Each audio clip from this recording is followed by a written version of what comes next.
You cannot make this shit up. So apparently, Nick Fuentes and Charlie Kirk were rivals, like gang rivals, if you will. And Tyler, who is the shooter, he was a big Nick Fuentes fan.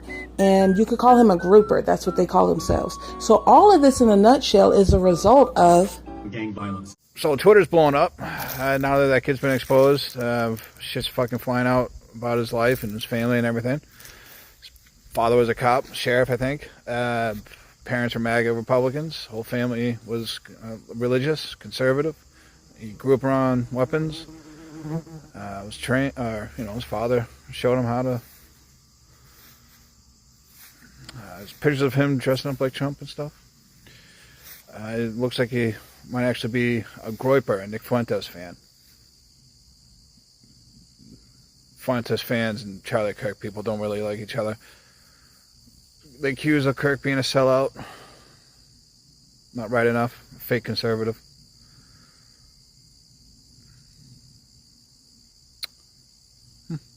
Wow. Charlie Kirk's alleged assassin, Tyler Robinson's parents, are both registered Republicans while he's unaffiliated. Tyler Robinson's mom, Amber Jones Robinson, quickly erased these photos on her Facebook. Tyler even dressed up in a Trump costume for Halloween in 2017. And his own father turned him into the authorities, so I'm sure this is his dad right now with that $100K reward. Nick Taylor says, witnessing right-wingers scrambling to find anything remotely left-leaning about Tyler Robinson, and every new information that comes out is consolidating that that's not the case at all. Kitty says his Facebook posts are beyond conservative. Apparently Charlie Kirk was too liberal for him. Tyler Robinson also allegedly donated to Trump's campaign. Richard says when your own side's radicalized rejects go from Trump costumes to taking out Charlie Kirk, maybe it's time MAGA stops blaming the left and starts owning the monster you created. And I'm sorry, but when these photos came out, I was like, oh, he's Republican down. Like the shirt and all these things that have come out. Just insane that I've seen some comments from right-wingers being like, oh, the left's trying to cope. Y'all are trying to cope. This is one of y'all. And then the messages on the casings. Comment on a bulge is a derogatory statement. And then if you're reading this, your GAY is not pro-LGBTQ. So it's insane that people are trying to twist that. This man was clearly not a leftist, babe. Crazy. Did you see that clip today? He was literally twitching. Will you ever be willing to debate Nick Fuentes, or will you wait until his movement forces you to adopt his talking points, as we've seen already? You know, it's funny. I personally do not give a platform to bad faith actors. And some caller calls into the Charlie Kirk show and says, why won't you debate Nick Fuentes? And his whole face is twitching. He's like, you know, you said, oh, you know, I want to have a question about turning point events. And you obviously lied about your question. Doesn't surprise me because you have deceit. He goes, well, you said you wanted to call about turning point events. I guess you lied about that. Deceit. I guess deceit is what you like because you lied your way into the call. And I was like, whoa, dude, just take it easy. Hey, man, just take it easy. That was crazy. And then he deleted the video. Kirk, as you know, we brought him up earlier. He said when Israel started attacking Iran, he said we need to stay out of it because that's what everybody was feeling. Yeah. But then when we got involved, he said, well, we need to stay out of it offensively because we were shooting down Iran's missiles. And then Trump said, we may have to bomb their nukes. And Charlie Kirk said, well, Trump always said we were going to bomb their nukes. He said they can never get a bomb. So we're okay with that offensive action. Then Trump did it, and the next day said on True Social, regime change comes from the bottom up. And Charlie Kirk said, well, some regime changes are okay. And you see how over 2 weeks, he kind of strung everybody along, and we started with, we need to stay out of it, to, well, we bombed them offensively, that's okay, and maybe some regime change we're okay with. Like the goalpost keeps changing. Yes, and people fall for it, heavily. Yeah. I have a provocative sense of humor, I'm pretty bombastic, but I consider myself moderate. 10 years into this, we get, oh, Epstein's, that's all fake. Here's the MLK files that you wanted. And you go, really? Fuck you. Really? You bury the Epstein files as if that's not bad enough. You're going to lie to our faces, tell us it's a Democrat hoax. If you're not going to go with the lie, you're not a real supporter. You're not a real one. Oh, and now, well, here's some MLK files that are a load of shit. Isn't this what you wanted? We're the most transparent administration in history. And you go, fuck you. What do you mean? What a lie. You're lying. You know you're lying. You're lying to our face. You know we know you're lying. You don't even care. You're just giving us the finger and rubbing it in our faces. I don't want their support anymore. Well, fine. You don't get it anymore. Nobody should vote for Trump. Nobody should vote for Republicans. Trump must fucking pay for this statement to say, I don't want your support anymore. Every single Trump supporter, every single Republican needs to say, okay, bet. You don't want our support? Forget about the midterms. Forget it. The 2026 midterms, it just needs to be a Democrat avalanche at this point. And that's not because I'm a Democrat. I'm not. I don't like the Democrats. I hate the Republicans more because the Republicans are traitors.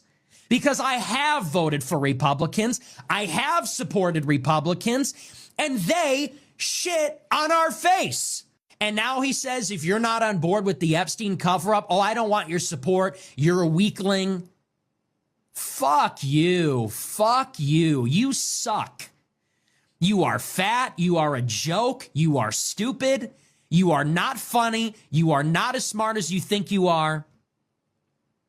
You are, and honestly, and if you watch my show, you know I've been very critical. I've never been this far.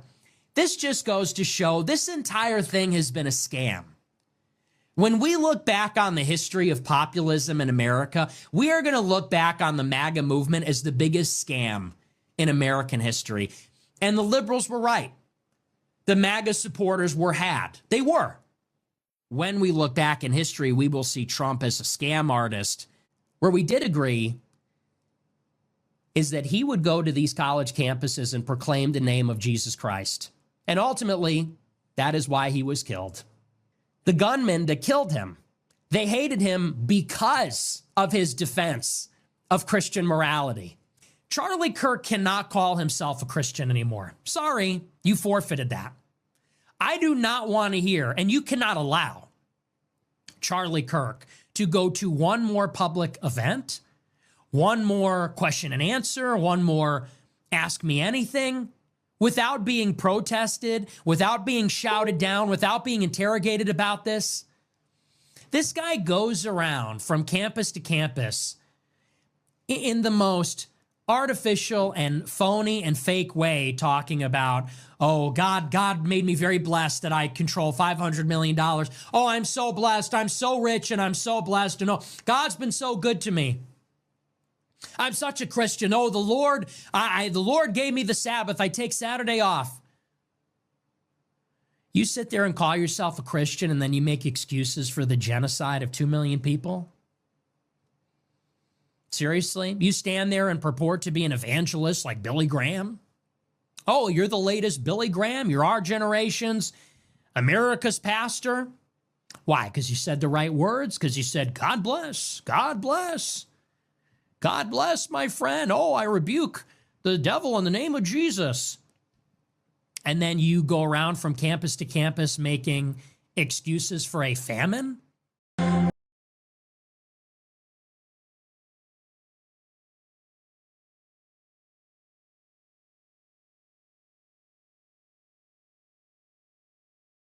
And I saw today Hassan Piker did a video about me. This guy's ignored me for years because, again, saying my name gives me power. Brother, what are we talking about? He refuses to say my name, literally treats me like I'm the boogeyman, the unmentionable. And in the video, he talks about how I'm this propagandist. I'm propagandizing liberals by pretending to be like a liberal Trump hater, but really I'm a And I think he's doing that deliberately to basically farm a bunch of liberals who are anti-Israel to see him in a different light. And it's like, I'm just over that whole thing. You know, people can watch the show. We're not hiding anything. I think there's about 100 clips of me on Instagram saying the N-word. There's 100 clips of me on Instagram with 1 million views each saying I don't want to live in a black neighborhood.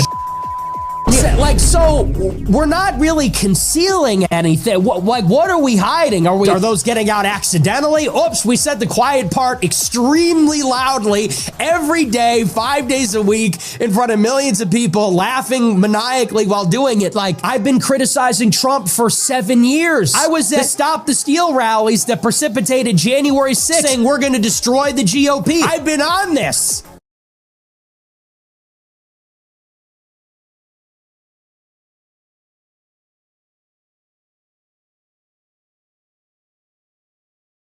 What a lot of people aren't getting is that, yes, Groypers and the alt-right are far right, but they are not the same thing as mainstream Republicans, even though there is some bleed over.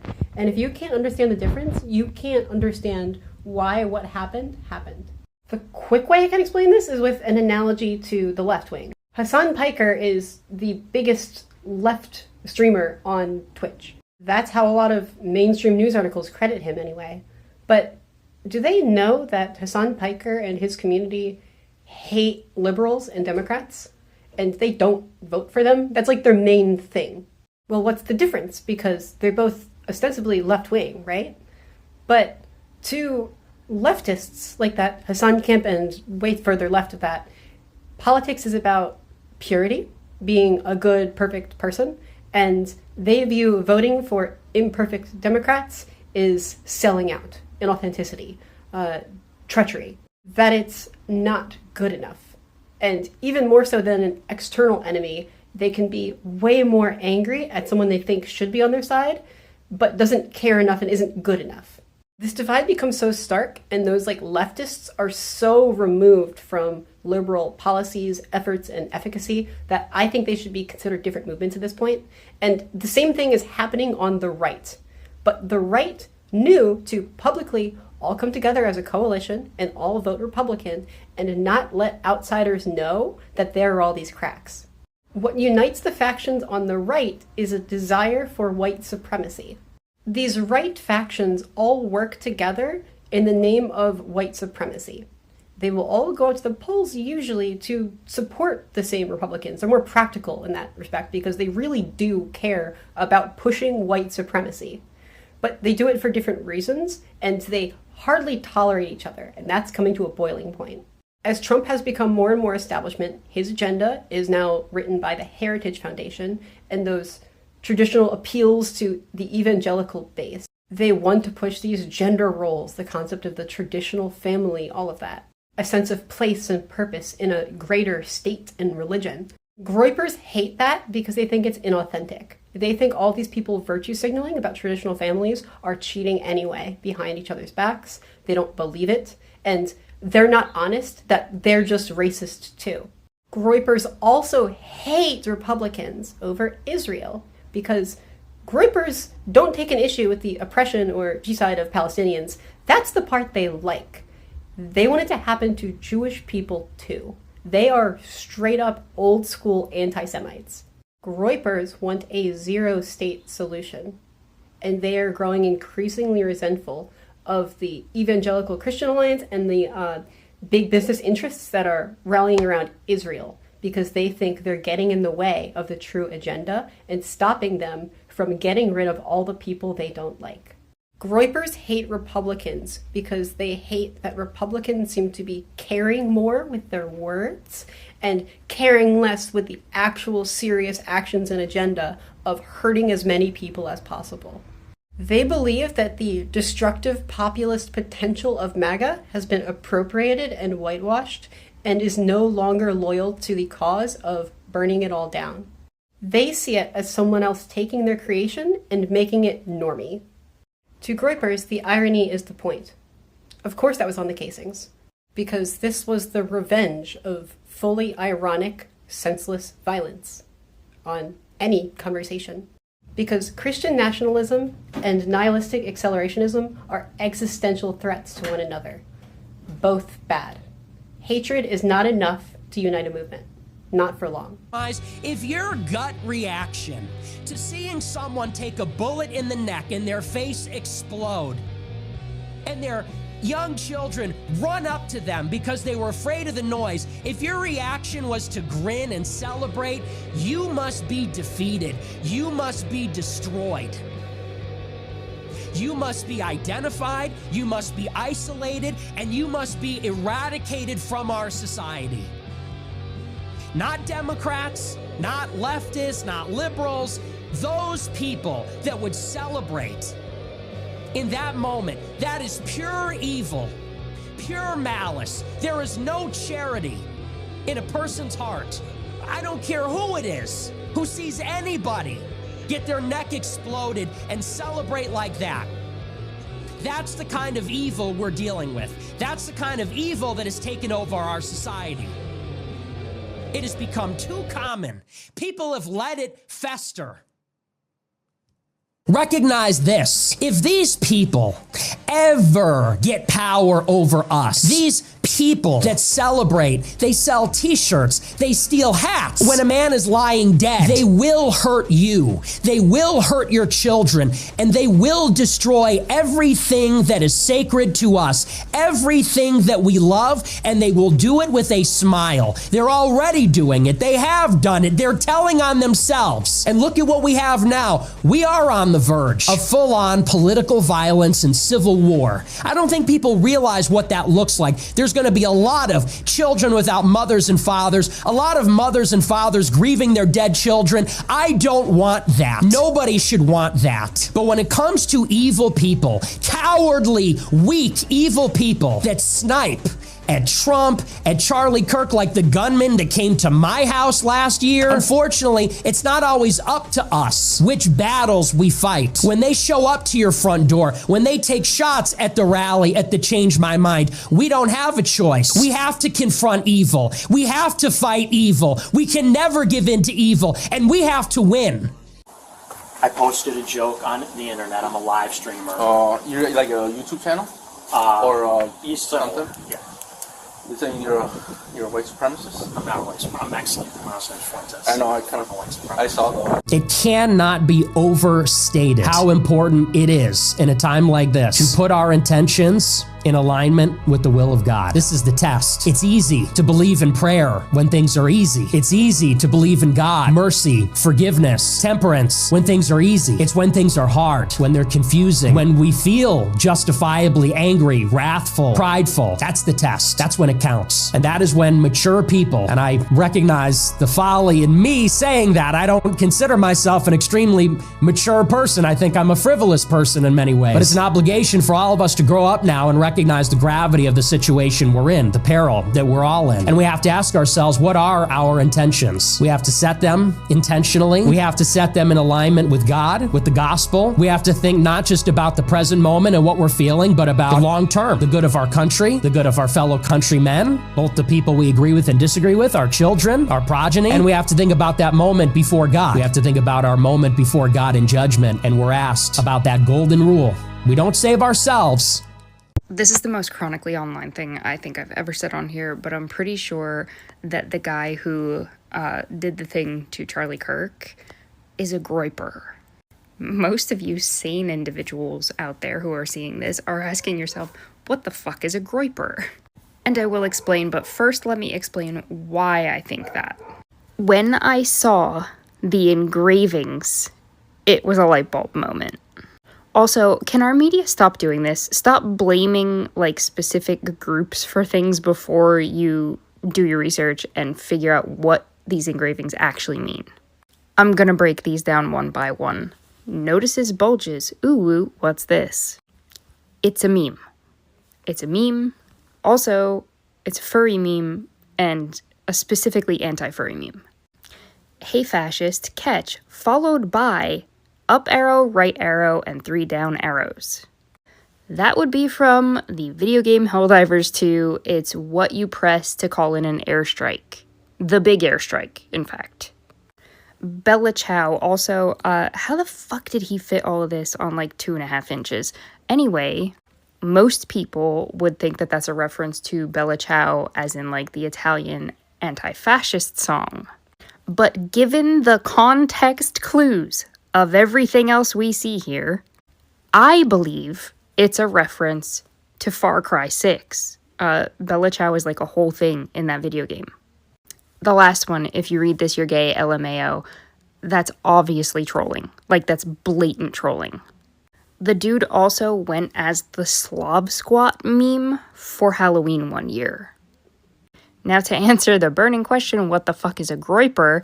Here is the Wikipedia entry. You can pause to read if you would like, but I will let you know that they are an alt-right, white nationalist, Christian nationalist group who follows Nick Fuentes. I want to put out there for legal reasons, I am not blaming any of this on Nick Fuentes. I am just saying this is my personal belief. Not that he's responsible, but that this kid is a Groyper. In fact, it's not just me that thinks this. 4chan is lighting up right now with people that think this. Like, they think he's one of their own. Also, going back to the engravings, this is a playlist from Spotify referencing the Groyper Wars, right? And what's on this playlist? Down here at the bottom, Bella Ciao. Now, I'm sure many of you are asking, okay, if these guys like Nick Fuentes, why did they go after Charlie Kirk? Because to us normies, they're essentially the same thing, but they're not. They're not at all. The followers of Nick Fuentes and the Groypers, which are one and the same thing, do not like Charlie Kirk. In fact, there have now been 2 Groyper wars, as far as I know, where they go after Charlie Kirk, essentially. Anyway, that's my chronically online rant for today. He might not be a Groyper. I'm not saying he definitely is. I'm just saying that's what I believe.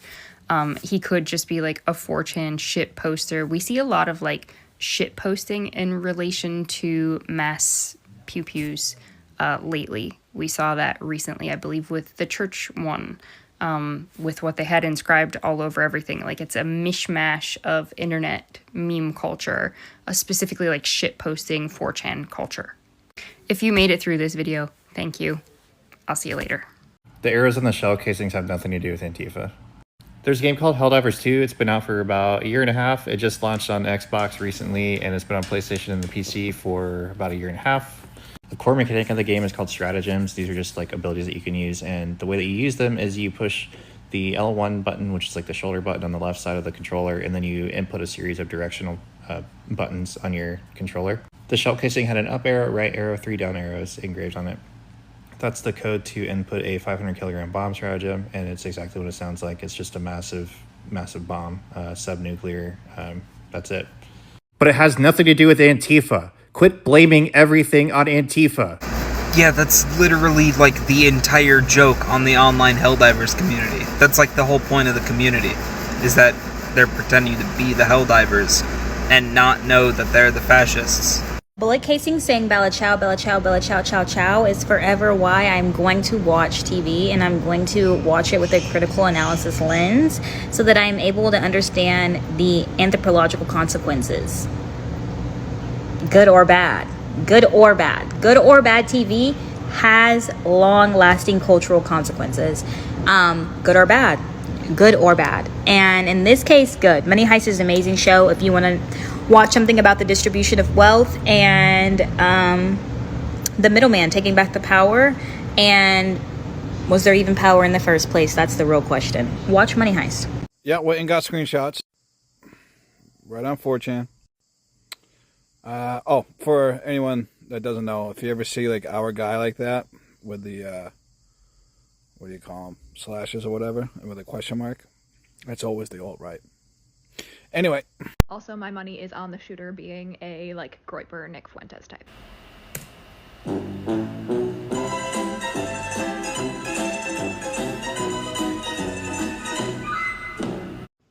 I wanted to jump on and add some quick gloss on recent events that might help folks who aren't plugged into the far corners of the internet make better sense of the motivations and actions of 2 major right-wing groups that are involved in the recent events. If you're looking at a swirl of cryptic memes and trying to reverse engineer a motive, you're going to misread this story. What looks like politics is often subculture. What looks like a manifesto is sometimes a dare wrapped in a joke, wrapped in a void. And two families on the right keep getting mashed together in coverage. There's the mainline far-right Christian nationalism, and then the Groyper scene, especially its black-pilled accelerationists. They overlap in rhetoric and enemies, but they don't want the same future, and they don't use the internet in the same way.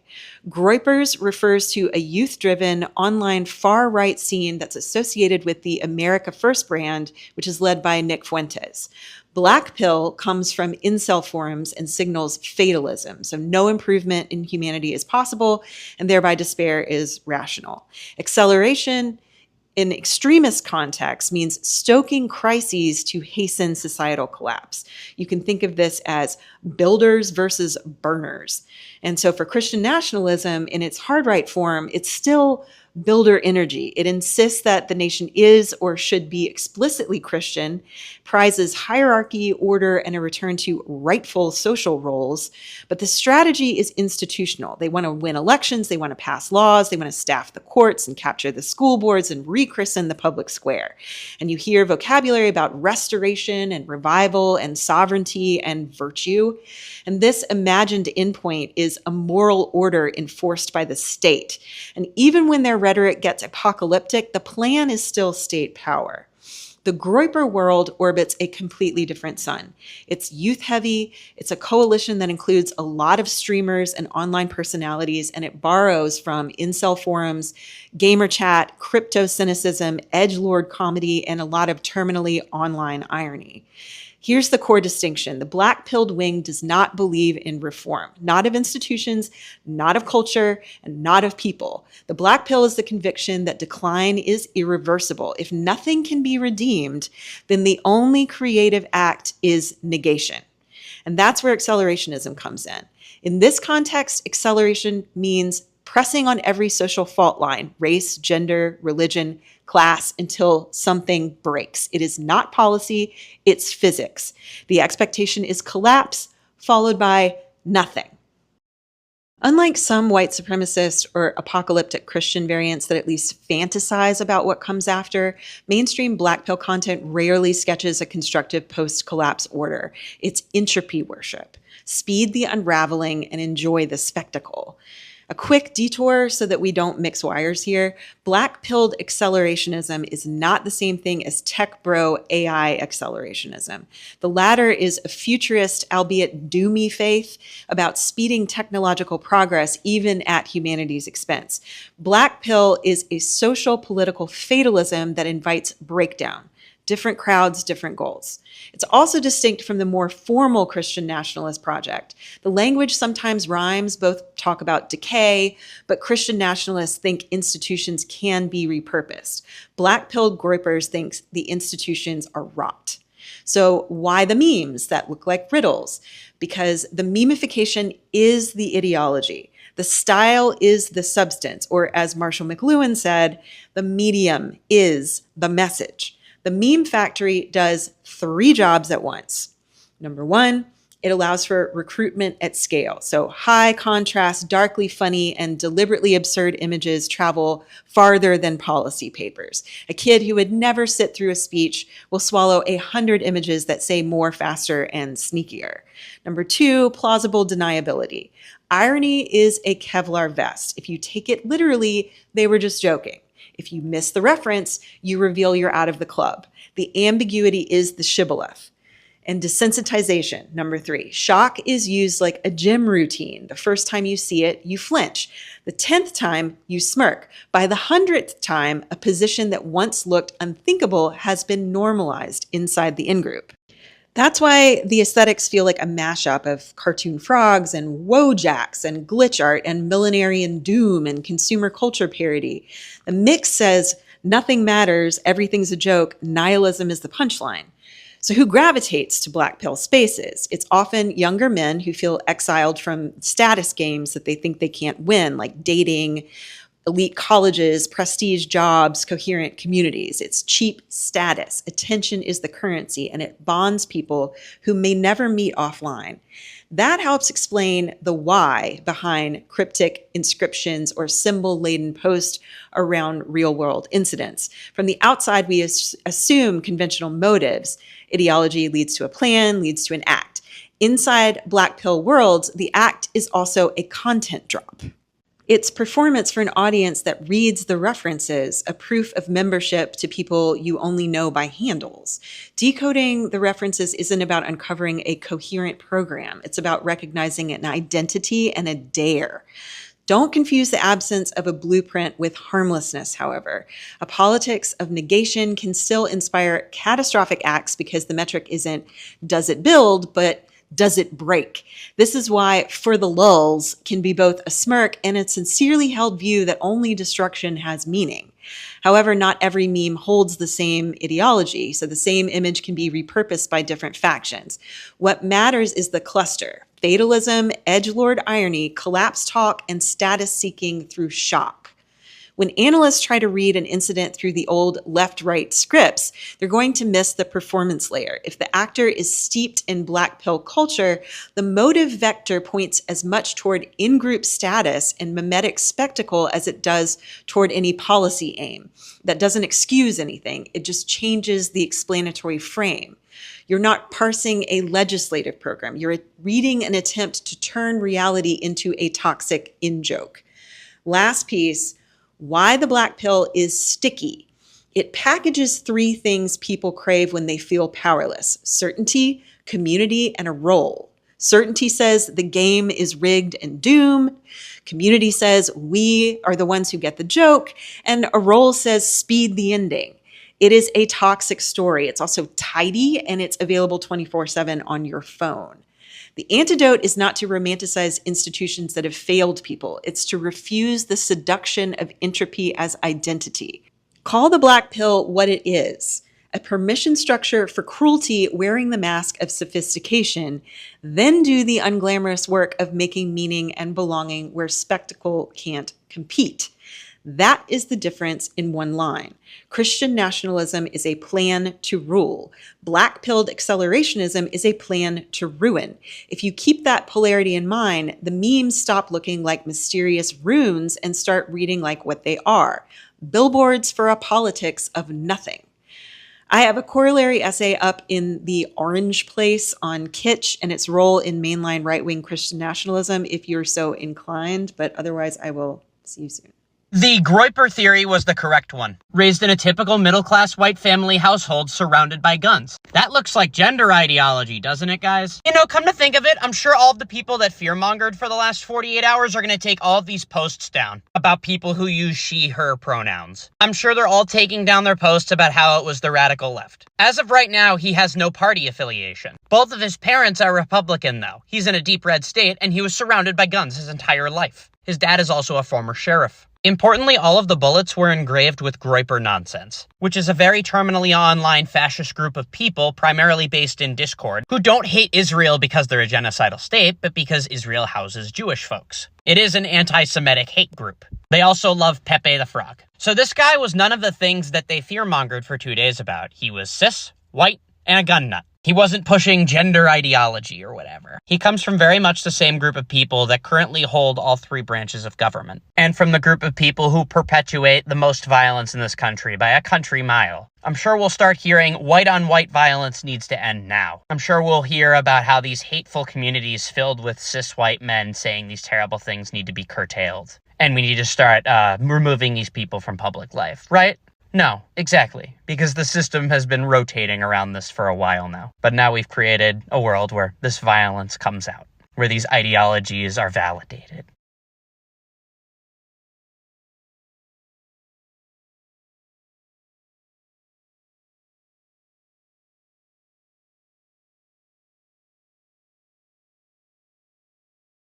A lot of people are downplaying the likelihood that this could be our Archduke Ferdinand moment, or like an inciting moment for a crackdown and greater authoritarianism, and I really don't understand why. Like, I see a lot of people being like, oh, but the Trump administration doesn't even need an excuse to like target minorities or deploy, you know, force against civilians. And like, that might be true in like a roundabout way, but it is moments like these when our collective understanding of what is normal breaks for a second that extraordinary change can happen, and the government absolutely does capitalize on those moments. And I feel like the primary lesson to have taken from the first few months of the Trump administration is that this stuff is devolving faster than anybody could have predicted, faster than all the experts thought was possible.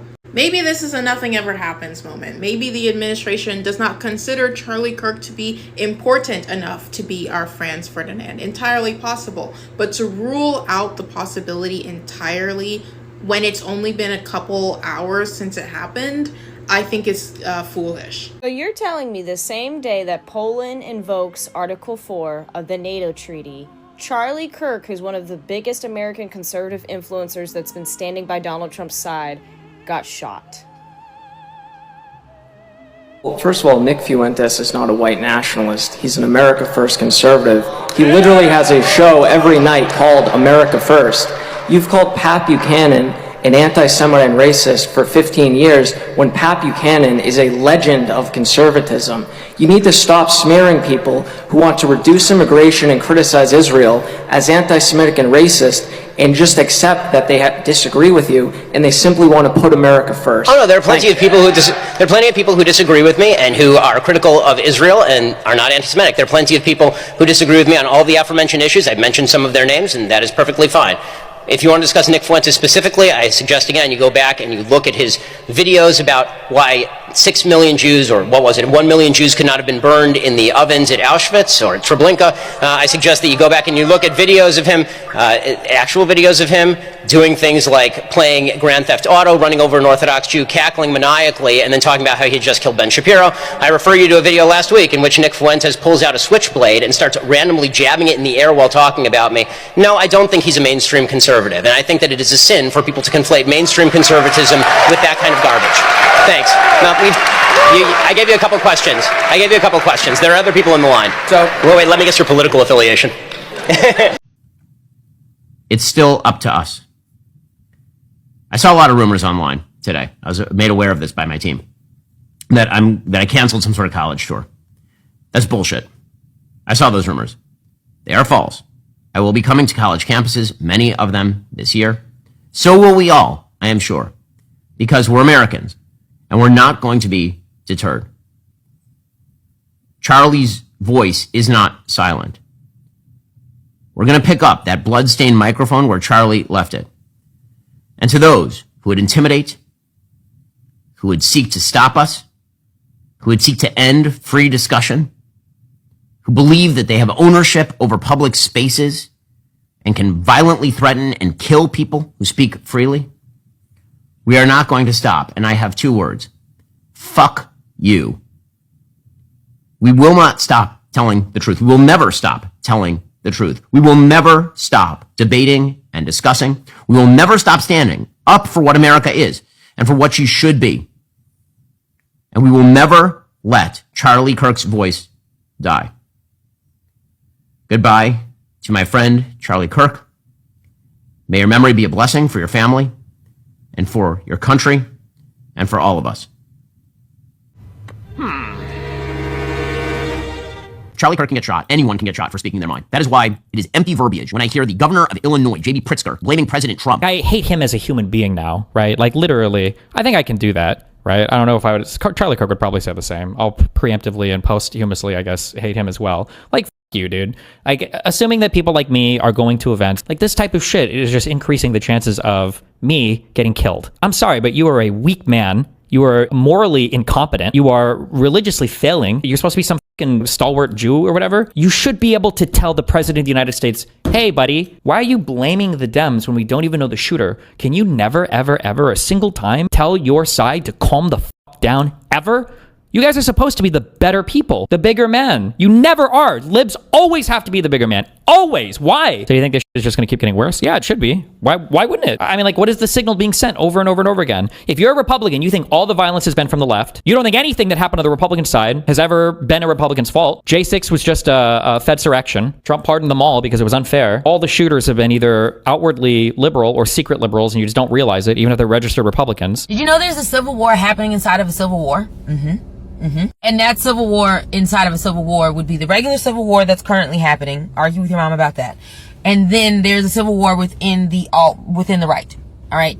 MAGA, and it seems to be increasingly the Groypers are rising up there. There are other little factions, but it seems to be the Groypers they're getting a little loud. They're getting a little bit louder and people can hear them. All right, so who are the Groypers? Well, you know who Nick Fuentes is. And if you don't know who Nick Fuentes is the person that said your body, our choice when Roe v. Wade fell down. Nick Fuentes is a alt-right podcaster, and his followers are called the Groypers, all right? Okay. So guess who was a Groyper? The person that did what they did to Charlie Kirk. Groypers don't like Charlie Kirk because apparently there's a war between Charlie Kirk and Nick Fuentes because Nick Fuentes thinks that Charlie Kirk is a fake conservative, and the Groypers believe that he is not pushing the pro agenda in the right way. And the things that they put on the shell casings, those are things that Groypers be saying to each other in the chat rooms and stuff. Then the streets are saying that Nick Fuentes is aware of this fact, or like he knows about it because he was on video within these last few days talking about, hey, everybody chill out. What do we guys,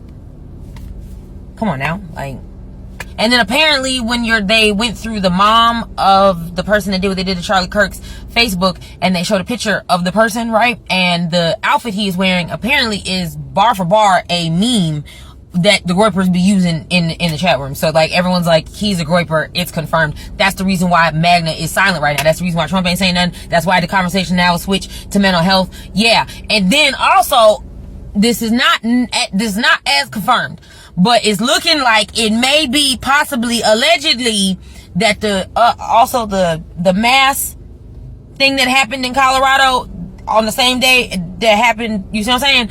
Okay, that person, it might be allegedly that they were also ingesting Groyper content. Now that we're aware of the situation, you guys are aware of how the infighting, the Civil War inside of the Civil War.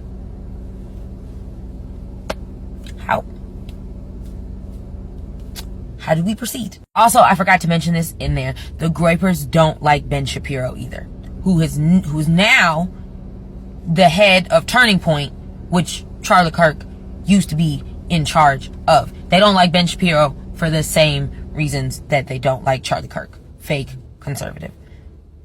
I'm just giving you the information. Have a great day. That dude got murked because he wasn't right-wing enough. He wasn't right-wing conservative enough. Nick Fuentes canceling his appearances makes a lot more sense now. Because that's a turf war I don't even want. No, you guys can have that. You guys have at it. This has nothing to do with the browns or the blacks or the women or the minorities or the gays or the theys or whatever. This is all who can be more right-leaning. And if you don't lean right enough, but you espouse right-wing values, you're done. You're fired. Cool, I guess. The Groyper War enters its 7th year, and we are at war with J.D. Vance. It all started over the weekend when people pointed out that J.D. Vance is fat and ugly, and Gavin Newsom is tall and handsome. J.D. Vance's family looks like they'd be more at home at a call center, and Gavin Newsom's family looks like they'd be at home running the guard tower at Auschwitz-Birkenau. These are just observations. These are just observations. And it's just amusing. Everyone lost their minds. They lost their damn ass minds. Everybody is saying, what are you going to do? You going to vote for Gavin Newsom? You're telling me because Usha Vance acts American, whatever that means, sounds American, her parents are from India, her family's connected to the Indian government, her kids are Indian, they took a vacation in India, they got off the boat yesterday. They're as American as you and me? They're as American as someone whose family goes back to the Civil War? Isn't that what these people always talk about? Now they say all you need is to have an American accent? Well, Vivek Ramaswamy has an American accent. Zohran Mamdani has a pretty good American accent. Didn't they just get done saying Zohran Mamdani's a race communist because he's a foreigner from a third world country? What applies to Zohran that does not apply to Usha? What can be said about Zohran Mamdani and Ilhan Omar and Rashida Tlaib that cannot be said about Usha Vance? And why are you willing to make an excuse for one and not the other? It's bullshit. You expect people to go along with this? For 10 years, they have pushed this legacy America, heritage America. Third world is spiritually leftist, spiritually brown. Dude, she's fucking actually brown. Spiritually brown, spiritually third worldist. Bro, her parents are from the third world. They live there. She's actually brown. Vance's kids are actually brown. And now they're telling us, well, you know, what are you, some kind of racist incel? Okay, so is it me? That now all of the Nazi schizo-Aryans are coming around and telling us, wait, so you're not going to vote for him because he's a cosmopolitan race mixer whose wife is from India? The only reason you'd say that is because you're a fucking racist incel. Okay, what just happened?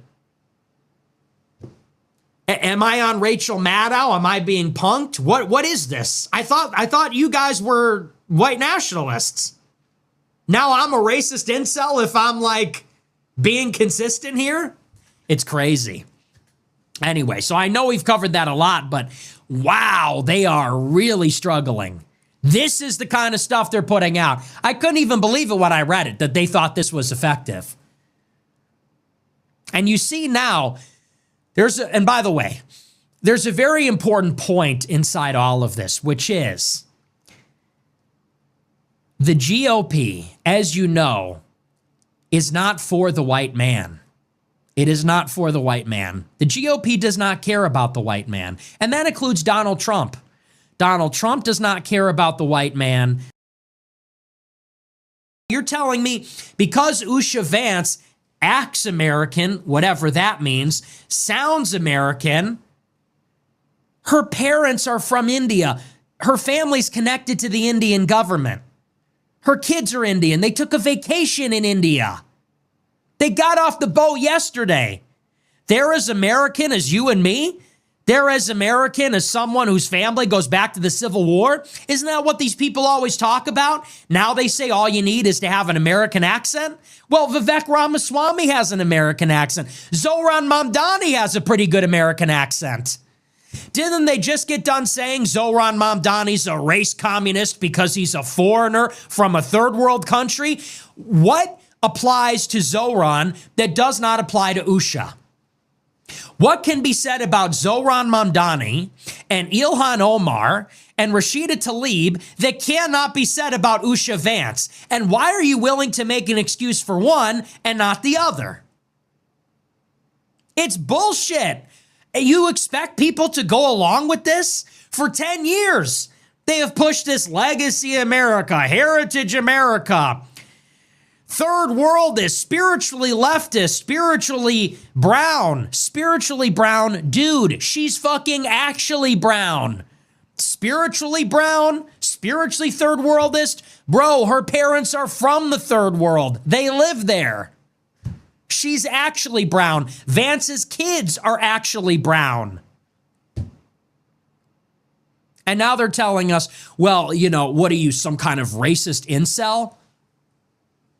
Okay, so is it me? That now all of the Nazi schizo-Aryans are coming around and telling us, wait, so you're not going to vote for him because he's a cosmopolitan race mixer whose wife is from India? The only reason you'd say that is because you're a fucking racist incel. Okay, what just happened? Am I on Rachel Maddow? Am I being punked? What is this? I thought you guys were white nationalists. Now I'm a racist incel if I'm like being consistent here? It's crazy. Anyway, so I know we've covered that a lot, but wow, they are really struggling. This is the kind of stuff they're putting out. I couldn't even believe it when I read it, that they thought this was effective. And you see now, and by the way, there's a very important point inside all of this, which is the GOP, as you know, is not for the white man. It is not for the white man. The GOP does not care about the white man. And that includes Donald Trump. Donald Trump does not care about the white man. One of the supremacists who was saying things like this about your family. Yeah. Nick Fuentes, an avowed anti-Semite, Sure. went after your wife. He had previously dined at Mar-a-Lago with Donald Trump. Does this have any room in your movement, in the MAGA movement? Of course it doesn't have any room in the MAGA movement, and of course... You disavow him and course, this. And of course Donald Trump has criticized this person. Look, I think the guy's a total loser. Certainly I disavow him, but if you ask me what I care more about, is it a person attacking me personally, or is it government policy that discriminates based on race? That's what I really worry about. Something I didn't know before today is that Nick Fuentes absolutely hates JD Vance, so much so that I think he prefers Gavin Newsom over the current vice president. Watch. Weren't Republicans just talking about that? Beautiful genes. Look at these beautiful genes. Look at these beautiful genes on display. It's really a sight to behold. This is our enemy, they say. So I usually steer clear from anything that has to do with political influencers, especially right-wing ones like Nick Fuentes. But the New York Times published a profile on him today, and I was really caught off guard by how much the dude really hates JD Vance. So I did a little bit of digging, and I pulled some clips where he's absolutely ripping JD Vance a new one. Watch. So you don't like Vance? I think Vance is awesome. Oh, I think he's terrible. I don't. First of all, I think he's fake. Everything about him is fake. His name's fake. His venture capital career is fake. His story's fake. He's a fake Marine. He's a fake populist. I mean, his name's fake. He took his family name. Hamill, Bowman, Vance. He changed his name 3 times. He changed his name to coincide with the release of his book. Stop right there. I am not trying to build a coalition with Nick Fuentes. The reason I bring this up is because JD Vance is certainly going to run, and he will likely be the nominee in 2028. And I think it's great that Nick Fuentes who has a large platform, is telling his followers that if JD Vance does become the nominee, that he's going to go ahead and tell them to stay home or to cast a protest vote. I think that's something that works in our favor. And I know some of you are itching to do this. You're probably pulling up the comments right now and are probably going to write something like, we need to focus on 2025 and Prop 50, or we need to focus on the midterms. Stop talking about 2028. The only reason I'm even talking about this is because the New York Times published an article today about it. So relax. Peter Thiel, the FBI informant and CIA contractor, Elon Musk, the defense contractor and PayPal mafia member with Peter Thiel, close confidant of David Sachs, and JD Vance, who brokered the David Sachs fundraiser with Silicon Valley and Trump, mentored by Peter Thiel, mentored by David Frum, who worked for Bill Kristol with Tucker Carlson. Thiel, Musk, and Tucker lobbied Trump to pick Vance, and they said, if you don't, the CIA will kill you. Who's the CIA? Who does the CIA, NSA, FBI, DHS, who do they all contract with? Palantir, founded by Peter Thiel and Alex Karp and Joe Lonsdale, Israel First Jews that after October 7th flew their board to Israel and provided them with facial recognition technology to murder Palestinians. JD Vance, who upon becoming the VP nominee in his first interview said, we're going to bomb Iran, who went to the Quincy Institute and said, we need a pro-Israel spin on America first. Tucker, who interviewed Vance 46 times on his show, Vance hired his son. Vance's Rockbridge network was the spawning point of 1789 Capital, founded by Rebecca Mercer and Claire Monster Chris Buskirk, which gave Tucker $15 million. Rebecca Mercer funded Steve Bannon at Breitbart that spawned Milo Yiannopoulos' career. And Rebecca Mercer hand-selected George Farmer, Candace Owens' husband, to run Parler in 2021.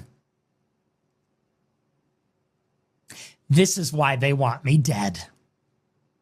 Who's the Fed? Who's the Fed here? Because I brought all the receipts. You don't like freedom of speech? Well, I mean, you could say whatever you want if you want to make a fool of yourself, but we do have like 10-year-olds here and 11-year-olds, so can we have some decency? Whatever. You don't care. You're a typical leftist because you only care about yourself, Who said I was not a about leftist? the other people. Who said I was a leftist? You're really not ready for the rise of the GenZ Assassin. Shooter's father turned him in, and they're trying to discern his motives going through the bullet casing that he left behind, that he obviously wrote on because of course, and then like his Discord messages, his like history of his family. By all accounts, he was probably a Groyper. This was probably like right-wing infighting, but he still has really esoteric, odd politics, like I called immediately. And I don't think people, especially those who are like Gen X and Boomers, are ready for how weird Gen Z political violence is going to become. Because like, how exactly do you describe the political leanings of the phrase, notices bulge, oh whoa, what's this? You have to be knowledgeable about like decades of niche, furry, far-right trans discourse. And like, it's not surprising that so many people saw the Helldivers combo meme and interpreted it as the Antifa arrows. Similar thing with Luigi. How exactly do you describe that this guy was like a radical tech centrist who was just sick and tired of this one specific industry that had done him wrong? As the two-party system becomes less and less accurate to describe people's political leanings, I feel like there's going to be a very clear break in who understands that the independents are actually the most extreme, rather than like literally just in the middle. It's alleged that he has connections to the Nick Fuentes sphere of influence, and in fact, that side of that conservative realm has been angry at Charlie for gatekeeping the platform, right? So it seems that this is a case of kind of like a lion, right? You want a new territory, you have to battle a different lion in order to gain control of that territory. And in fact, they found their patriotic glory and solution in ensuring that there was an absence in this sphere, right, which creates a political vacuum. Who's going to create that influence within this conservative sphere? And now it's going to be that which couldn't initially before, because Charlie was taking all of the attention, right? So this seems to be a battle between the conservative ideologies. It seems that the Nick Fuentes ideology, which is what influenced him, again, that's not saying that Nick Fuentes had anything to do with it or is connected to it, but that rhetoric, which can be positioned through his interests and dedications, tells us that that was a significant influence in choosing how to resolve that barrier that they had and having a complete influence over the conservative influence sphere, right? So now they basically solve their problem, because who has the weight to take his space but the other side? But that's kind of weird, because apparently there's a rumor that they position Kirk to be much less conservative than they would want him to, so he's not extreme enough. When I've been seeing some rhetoric of Nick Fuentes where I question, is he waking up to it? Obviously he's not, but ultimately that's interesting, and what determines the distinguishing between that side, which is Charlie, and the other side, which is the Nick realm, is that the Charlie one is much more pro, DT, and the Nick one is much critical of DT, right? So we see the battle and clash of the two conservative ideologies fighting for absolute influence of the sphere. And I would also push back on the fact that this, even knowing this, and if it's true, it would be political violence, because he's not in elected office and they're not seeking for elected office representation, right, within that result of the action. It is much more taking over the political sphere of influence and content creation and podcasting or whatever, entertainment. So this is interesting because it's a change of traditional shifts, which is not abnormal, because this happens where, like in other locations, where if you take one certain influence, then you're capable of taking over that territory and influencing, right? I believe that was the intention here, but obviously this is all hearsay, this is all allegedly, but it seems like it is the battle of the incels. It's interesting because obviously, as I told all of you, it's not in the best interest for the left to do this to Charlie, because ultimately there's going to be other Charlies, right? It's not actually a sustainable impact that will be left if he wasn't here. So I've always been indifferent to him. He's just someone who doesn't contribute anything positive, but I wouldn't wish anything bad on him. But ultimately, it wouldn't benefit us for him to be the one that someone would risk their liberty for, right? But if you want to remove the barrier that stops your conservative ideology from being the mainstream default conservative ideology, then maybe you would. And I believe that's what happened. And in a way, it's kind of like non-state actors, because it seems like two groups, right? But it's going to be interesting because this is Battle of the Conservatives, and I did not foresee this, although history tells us that it does happen. So Hassan Piker made a tweet today talking about how he was looking through like the memes of the Pew Pewer of CK, and saying that he wasn't really able to tell whether or not he was an alt-righter or if he was a leftist yet. And I think that that confirms something that Black people and women have been saying about the leftist space within the past couple of years for a while now. And that's that it's become very reactionary and very conservative. And I think a lot of it is because a lot of these people were in some of the same spaces like 4chan, Reddit, meme spaces, that a lot of like the cultural elements bled over into each other. A lot of the mindsets have as well. A lot of these like white, young, radicalized men simply just changed their label and did not unpack all the rest of the bigotry that they carried with them. And it's polluting the leftist spaces. The spaces are starting to become a mirror of each other, so much so that people within the spaces can't tell what side people are. The whole conversation around Palestine and Israel, it's even gotten worse because now y'all let anti-Semitism into it. This isn't horseshoe theory, and no leftist movement should be confused for a Schnazi one. Hey, y'all.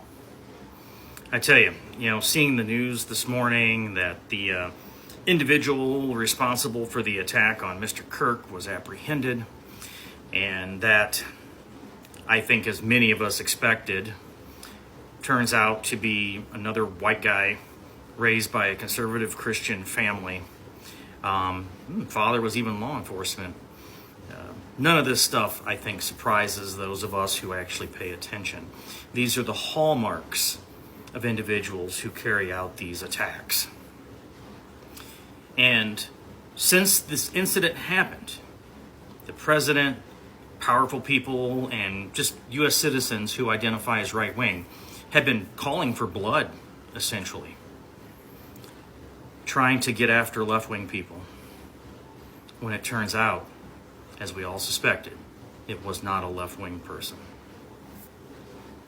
Turns out the guy who executed Charlie Kirk wasn't trans, wasn't black, wasn't an undocumented immigrant, and listen to this, wasn't even a Democrat. That's right, all these MAGA idiots on the right that were blaming the left for this horrible murder that took place.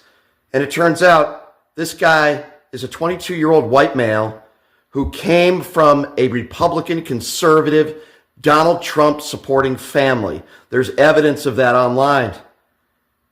But you won't hear any apologies from the right. Donald Trump blamed the radical left. Almost every single MAGA Republican in Washington, D.C. blamed the radical left. Will they retract?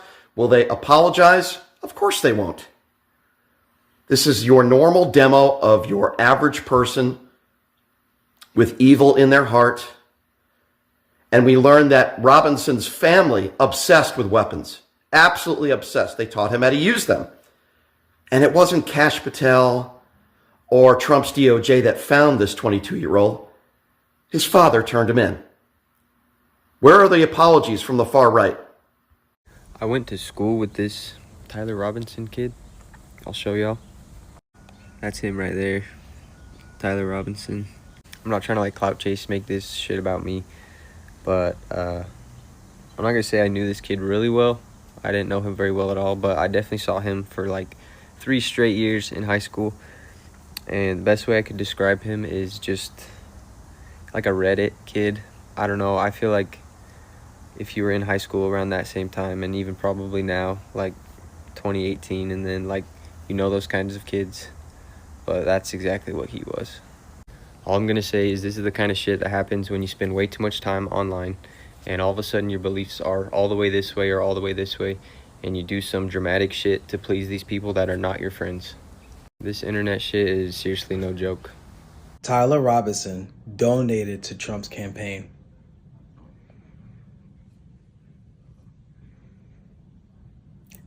People in my comment section are trying to gaslight me and say, oh, it says unaffiliated on his thing. Doesn't mean he's really a Republican or a Democrat. He's basically independent. He donated to the Trump campaign. Cool, he did his big one with Kirk. Did your big one. You still voted for Donald Trump. You still voted for Donald Trump. I'm not going to give you some damn cookies and a to-go plate because you lost your temper with another white guy you didn't like. Please. 2-for-1 special, ho. Yeah, when I found out he was a Trump supporter, I was like, okay, thank you. You still here? You need something? You want something? Okay. Thank you for your service, sir. Enjoy the death penalty. You still voted for Donald Trump. 22-year-old Mormon voting for Donald Trump. White man. Okay, all right. That shooter's grandma literally said, "How dare you call us leftists? How dare you call us liberals?" She said, "We are firmly MAGA." She was more offended that people were calling her her grandson liberal or leftist than she is about the fact that he shot Charlie Kirk.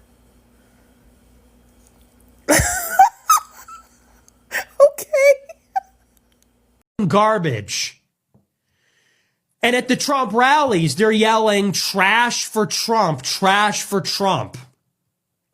And I saw other people. I saw white guys. I saw Hispanic guys inside trash cans, jumping out of them with Trump signs. White guys with garbage bags that say trash for Trump 2024. And that was kind of like, to me, that was the moment when I realized Trumpism was a cult. That was the moment when I realized liberals are right. That was the moment when I realized it has gone too far. It is Frankenstein's monster. We have created a golem. It is a problem. You know, for years, liberals said, it's a cult. You're in a cult. And I said, you're going to jail. You're going to jail. It is a cult, and we are in it, and you are going to jail. That's how I felt about it for the past 8 years. But then I saw themselves dressing up as trash, like uncritically just dressing up as garbage and saying, we're garbage. Yeah, we're garbage. And I said, yeah, I think we have a problem. It's like that moment in Scientology when they tell you about Xenu. Stupid. You are stupid.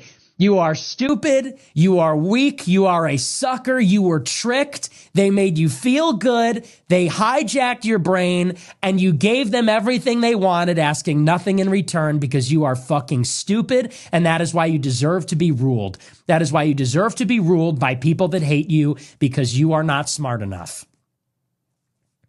And that's just true. Would you rather have Trump be responsible for the war in Iran or Kamala? Because I explained the rationale very clearly last year. Not that she would destroy Israel, she would own the issue. Meaning that whatever Israel does would be, just like with Biden, would be her responsibility. Because Trump was more critical of the war when Biden was president.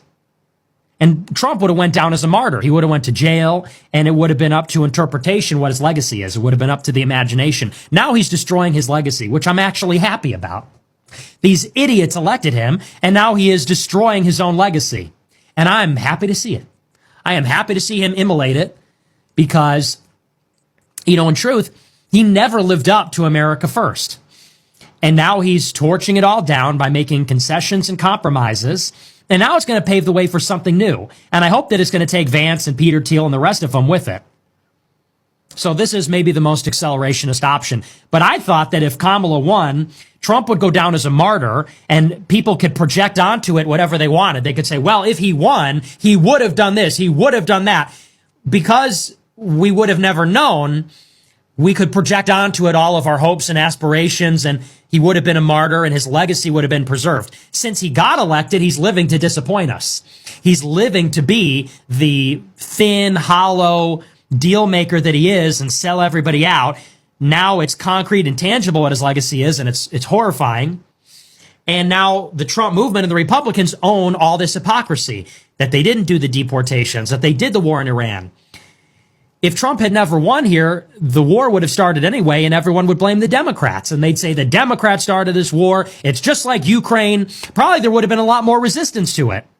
And it would have empowered the right wing, as well as all the other crises. If there was a recession, whatever else. So it's like a hot potato. Kamala would have caught the hot potato, and she would have, and the Democrats on the left would have been at fault. But see, this is second order thinking. These numbskulls like you're talking about, these aren't even political people. These are people that can barely read. These are people that drink beer. These are people that watch sports. These are people that are basically low IQ. They're just not political. They don't know anything. They can barely read, let alone do second or third order thinking about knock-on effects and thinking years in advance. It just isn't there. So I think a reason a lot of the older right-wing crowd is having a hard time placing blame where it belongs right now is they don't understand that the Gen Z male right-wing crowd has factions like Game of Thrones.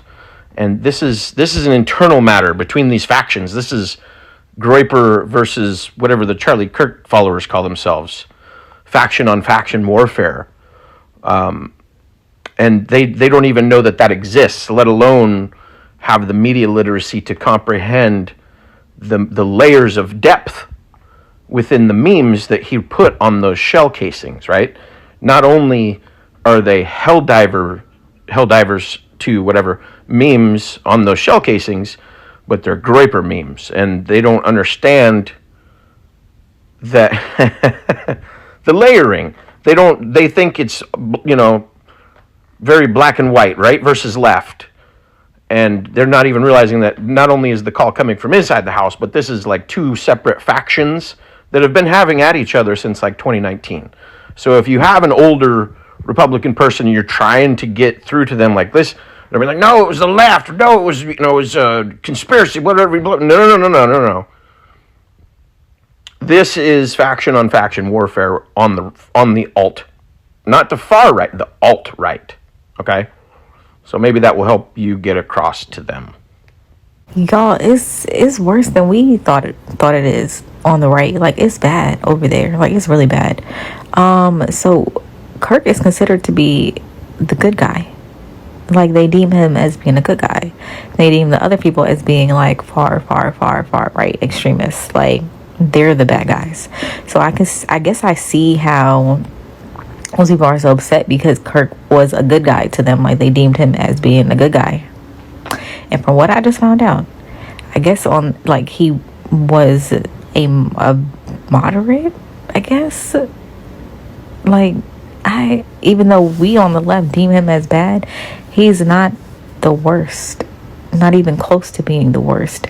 And it scares me to know that we are living in a country like with people that are like that bad. But what the fuck? Like, I'm like, the stuff that I've seen, I don't even know how to put it into words. Because why is this even allowed for all of these years? And this country has known that white supremacists have been are the biggest threat to American democracy, and they've done nothing about it. They're always focused on POCs, right? But the threat is white supremacists. And again, nothing has been done. And nothing will ever be done. I don't know. Is this the tipping point that needed to happen for them to actually take this shit seriously? But it's going to get worse on the right, though. Because they are very angry. And the fighting over there is not like how we fight on the left again. Like, they're willing to you. Like, they don't care. Like, it's legit gang violence. And I didn't know that they were broken up into, gangs and subsets like that. Like, I didn't know that. I just thought the shit was all MAGA. But, they're about to, implode on themselves. I think, this might be the tipping point for them. Because I didn't know. It was literally the people that support the blue and white versus the people that support the red, white, and blue, but only these people on the red, white, and I'm trying to say this as best as I can so they don't flag this damn video. But wow, going down that rabbit hole, and then even knowing what the word Groyper is, what the fuck? Type that in your search and go see what it is, because y'all, when I tell you this shit don't make no damn sense.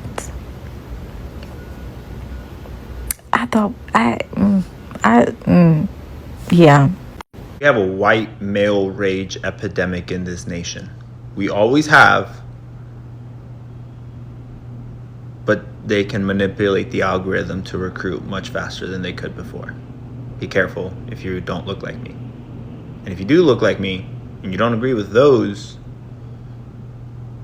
just stay safe. Speak up if you have my face. Hug a radical right person if you have my face. If you're a white man who see the crazy in other white men, show them love, because I don't think they love themselves right now.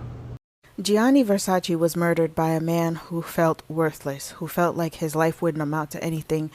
So he decided the only way he can create and leave a legacy for himself is if he were to tie his name to a famous celebrity. He would just pick one and unalive them, and that way his name would go down in infamy. He would rather take infamy if it means he wouldn't die without a legacy and he wouldn't die as a worthless man. What you saw happen to Charlie Kirk is what will start happening within the Republican Party. Because all those young white boys and girls are going to start realizing that they were betrayed in the worst way, and it is their own leaders who betrayed them. And I'm going to explain to you why. Follow me here. White people spend generations teaching their kids that you're special because you're white. That's it. That's all you ever need to be is white, and you're special. So in their homes, they're special and white. When they go out into the world, they are so below average. It's enough to drive anybody insane. Okay? They cannot compete academically with Chinese kids, African kids, Indian kids. They cannot compete in the job market, even in their own country, because they are not qualified for the jobs in their own country. They can't compete on a global scale economically. And the same Chinese, African, and Indian kids that they think they're better than, they're the same ones they're going to end up working for someday. Those same Chinese, African, Indian kids already speak like 30 languages. Meanwhile, these white kids only speak one language, and the education system is set up for them to fail. The education system in America gets dumber and dumber and dumber every year, every generation, and it's on purpose. So even by America's standards, white America is below average. All right? You're already failing in your own country. You're not going to be able to succeed and compete on a global scale with all these other countries where these kids already speak like 50 languages. You hear me? So ultimately, what these white boys and girls are realizing is that they are not special, even though they're white. In the home, their parents lie to them, their leaders lie to them, and they feel special when they're at home. But when they step out into the world, they are workers. That is all they are meant to be now. That is all their lives will amount to, is workers. They're not far away from slaves. They're a bunch of workers with superiority complexes. There is no such thing as a white man's legacy anymore moving forward because of all the damage that the Republican Party and Republican leaders and recruiters have done. There will be no such thing as a white man's legacy, because all the white man has been set up to become now is a worker. If you want to survive, you're going to have to put up with your new Chinese boss running the show, your new African boss running the show, your new Indian boss running the show. So the rich white people within the Republican Party realized that they were going to need slaves. So when their kids take over their companies, their kids can have workers. So what they did was they molded the poor whites to become the new workers. And all the while it was successful only because they lied to them and told them, you're special because you're white. Not because you're smart. Not because you've ever invented anything. You steal other people's inventions, but ultimately you haven't invented anything that benefits humanity, that will move humanity forward. Like, you're bland. You're bland. Like, if you could be a Ritz cracker, if you could be a cracker, you're not even a Ritz cracker. You're barely a saltine cracker. You're bland. Okay? There's no flavor there. When people look at white America, they mostly see poor whites. And the poor whites have nothing to offer other than bodies on the line to do the job. So that's what these white boys and girls are realizing. That's where their anger is coming from. So when they look at their lives, they're going to start realizing if they want to leave a legacy behind, they're going to have to start taking out their own in order to make sure that their names are tied to that. That's how their name, that's going to be the only way they'll be able to create legacies from now on, as if they turn on all their leaders and one by one, they each get a chance to, you know,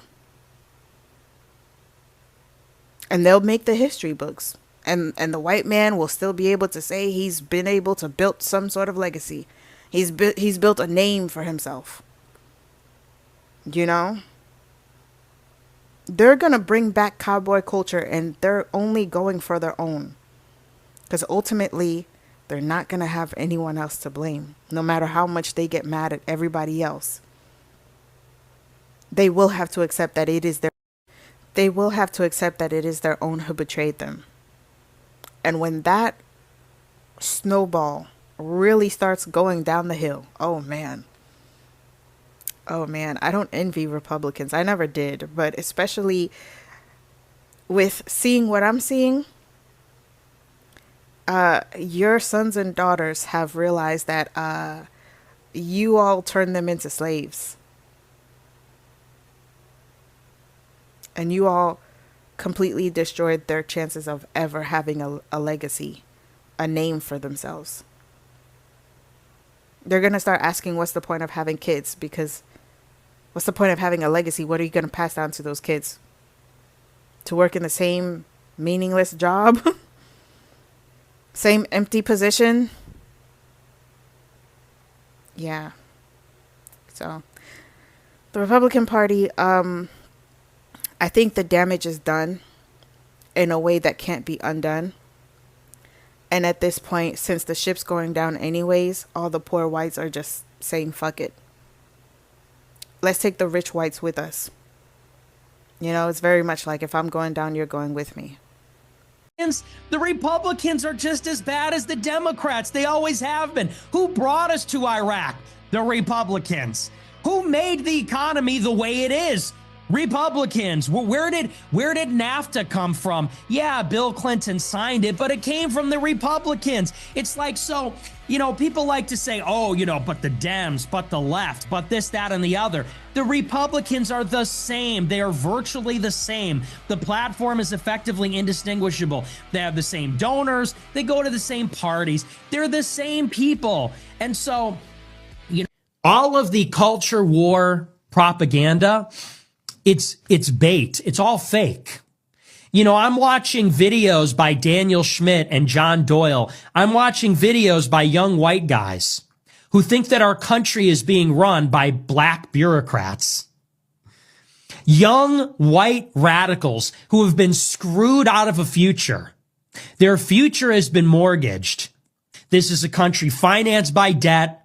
No one is deflating this global debt bubble. We are all going to pay the cost. And they have been tricked by billionaires into taking out their anger at black people. But they are not the planners and the managers of our society. And yet, young white radicals, all of their righteous indignation and anger is being channeled and directed at Democrats. It's being directed at bureaucrats in the federal government. Everything is being channeled as an attack against DEI, as an attack against some such policy like that. Don't look at the billionaires that are funding this. Don't look too closely at Musk and Theil and Andreessen and Adelson. Don't look at those people. It's the black and brown bodies in the Department of Education. They're the problem. What? I was praying that if this had to happen here, that it wouldn't be one of us. That somebody drove from another state, somebody came from another country. Sadly, that prayer was not answered the way I hoped for, just because I thought it would make it easier. What an interesting thing to say. I mean, of all the things to pray for, that's what you prayed for? That it was someone from another state? And what you're not saying out loud is you wish it had been someone from a Democrat state. Or that it had been someone from another country because it would have fit your narrative about immigrants. But your prayers didn't work, which is ironic because we've been saying all along that thoughts and prayers do not work across the board when it comes to gun violence. You can literally see him struggling with accepting that this crime was committed by a young white man. And it's not because it was committed by a young white man, it's because it wasn't committed by someone from another community. Now he doesn't get to spin his narrative and spew his hatred, which they've been doing for the last 48 hours. People didn't like this take from Stephen King. And I'm not sure if it's because they don't like him, they don't like what Stephen King has said in the past. I just looked at this comment for what it was. I think that this is a mental illness situation. Like someone with a mental illness had their hands on guns. That's what this is. That's what this is about. It's not about, oh, the hate on the left and the hate on the right. Why do people who have mental illnesses get guns in this country? How do they get guns? The gun laws need to be changed. That is for sure. Because the only reason someone would do something like this is if they were mentally ill. Let's talk about the Charlie Kirk assassination. There are things that can be learned from this. Objective truth and responsibility that can be learned from this, that can be discussed here. Not everything is subjective and a matter of opinion. There is objective truths about this, and we're going to dive into it. This is just a brief. I'm actually working on a paper about this. I've been working on a paper about a lot of the recent stuff that's been going on for a little over a week now. But again, I'm in college. I'm in school. I have to focus on school. So I'm almost done. Okay, so the right wing started this. Because not only did non-right wingers like the left not start this, but since, today, since, all of this stuff began between the left and the right back in, mid or late 2010s, like 2016, 2017, ever since then, right, this growing violence and this psychosis and this insanity, political violence, not just political violence like what happened to Charlie Kirk, but political violence in the cruel and twisted way that people speak to each other online, like the manosphere, anti-black racism, misogyny, misogynoir, and using trans people as scapegoats to all of these historically marginalized groups' danger and detriment. Yeah, all of that has significantly been from the right. Again, that includes real world violence. And not just the fact that the right wing started this first, not just the fact that the right wing are predominantly the ones who have been using all these different forms of political violence, but thirdwise, they have been advocating for it. They're hypocrites. They've been advocating for it, and I'm not just talking about January 6th. Oh no, I'm not just talking about that. We'll go into more details as we continue onward. Please, number 2, stop saying that the sides don't matter. The sides do matter. The side that kept saying that we need to take gun regulation, that we need to have gun control and gun regulation seriously, right? The side that kept saying that, and I'll give you the hint, it wasn't the right wing that was saying that. The same side that kept saying that universal health care is a real thing, and Americans can easily achieve it. It wasn't the right wing that was saying that. Tucker Carlson and Fox News for years were brainwashing old white people that were looking at Facebook and Fox News and stuff. Were convincing them that was communist and that Americans couldn't afford to have universal health care. Freedom of choice. Remember that? It was. Stop saying that. I'll agree. I'll agree with the liberals. I'll agree with Corey Coleman from Double Toasted or whatever that there shouldn't be sides. There shouldn't be sides to this.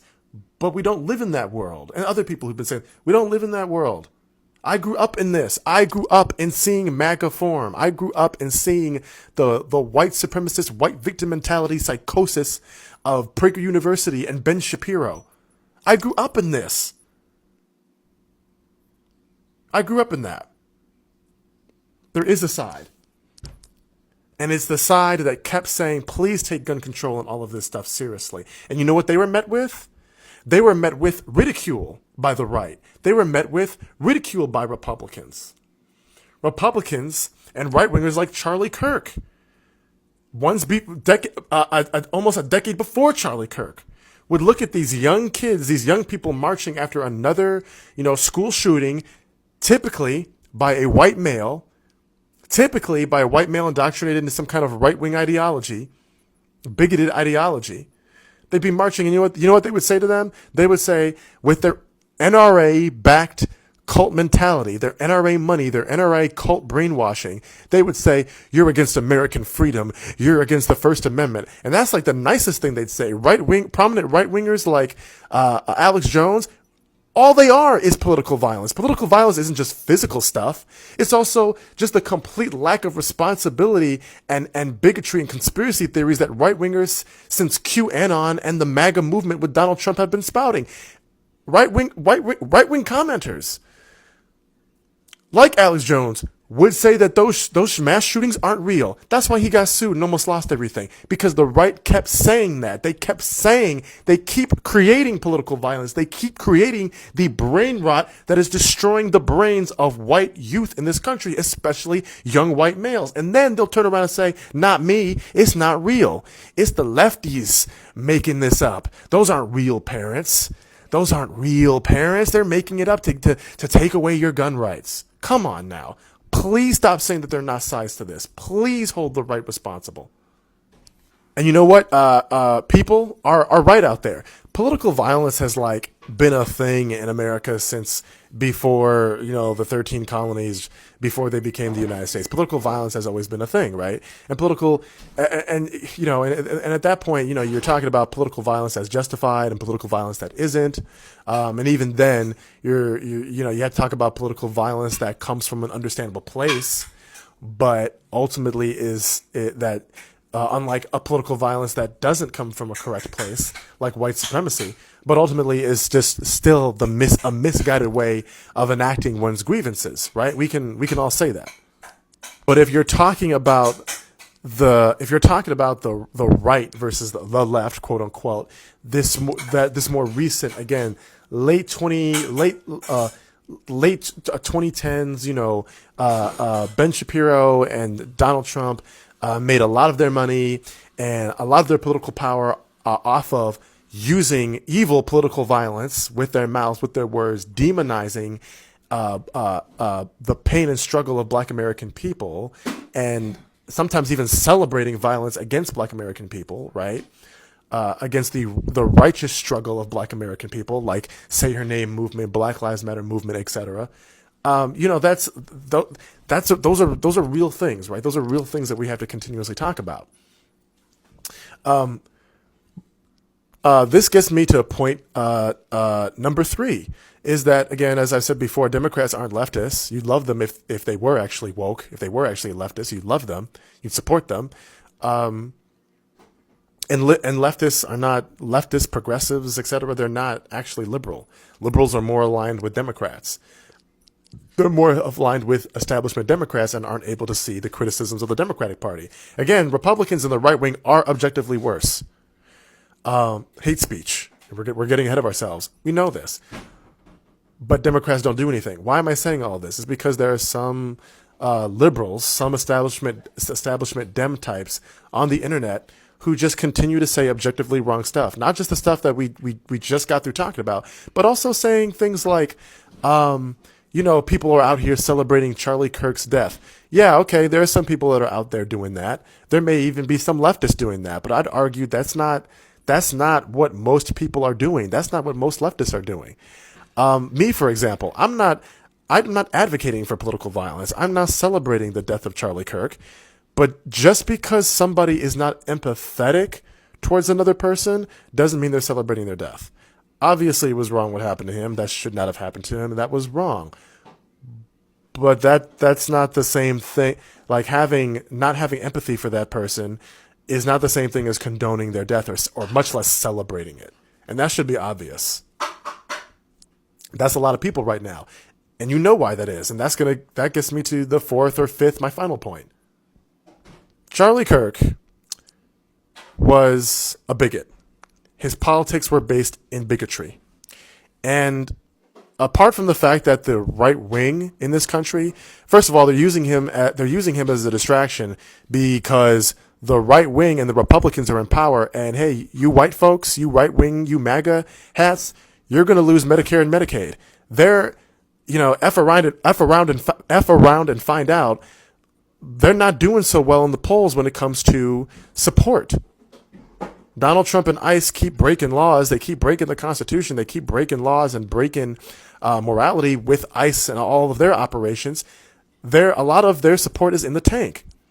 But again, it's also, like my dad reminds me, it's also just it's just the fact that a lot of people are bigots. They voted for Donald Trump and the Republican Party and this right-wing party. They voted for them thinking that all of this bad stuff would somehow only happen to black Americans and women and other demographics of people they don't like, that they themselves would be fine, which makes no sense. But that's what they believed. Anyway, getting back to the point, they're using Charlie Kirk as a distraction from the fact that Trump and the Republican Party, they're losing ground. They're losing support.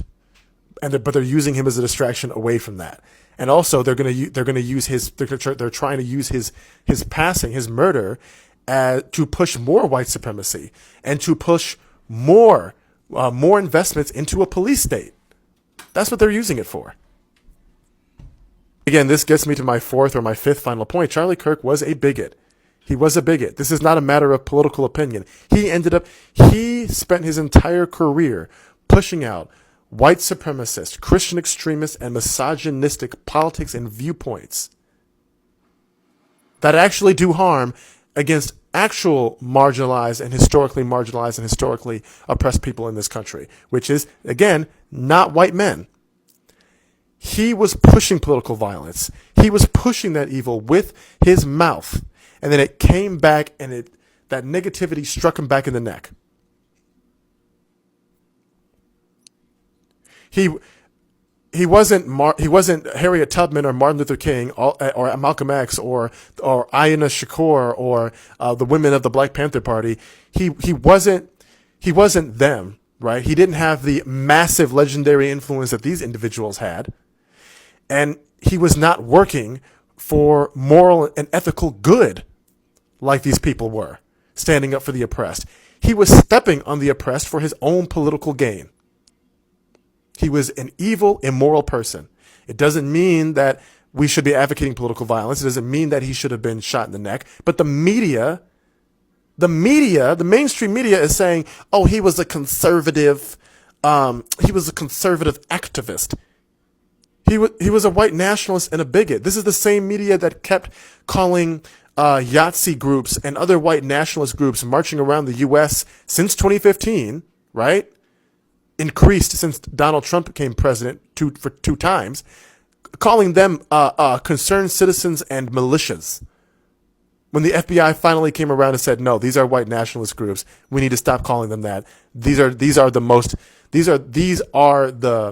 biggest threats in domestic terrorism. Right? Charlie Kirk spoke that evil. I feel bad for his woman and his child because they should not have seen that. They should have not witnessed that.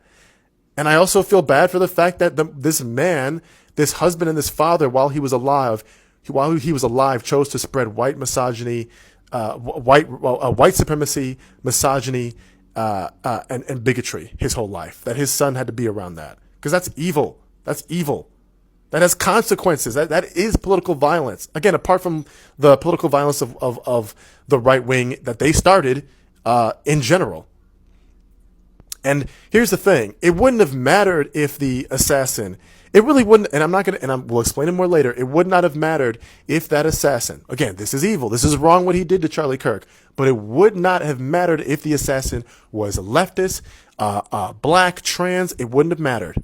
And I shouldn't have to explain to you why it shouldn't have mattered in the grand scheme of things. We'll leave that for later. But guess what they found out? This guy was white, and more than likely, it looks like that he was MAGA. Guys, this keeps happening. This keeps happening. First of all, we should not be paying attention to this. We should be listening to the left and actually be focusing not on a bigot who got shot in the neck, but on the fact that this country still doesn't have gun control.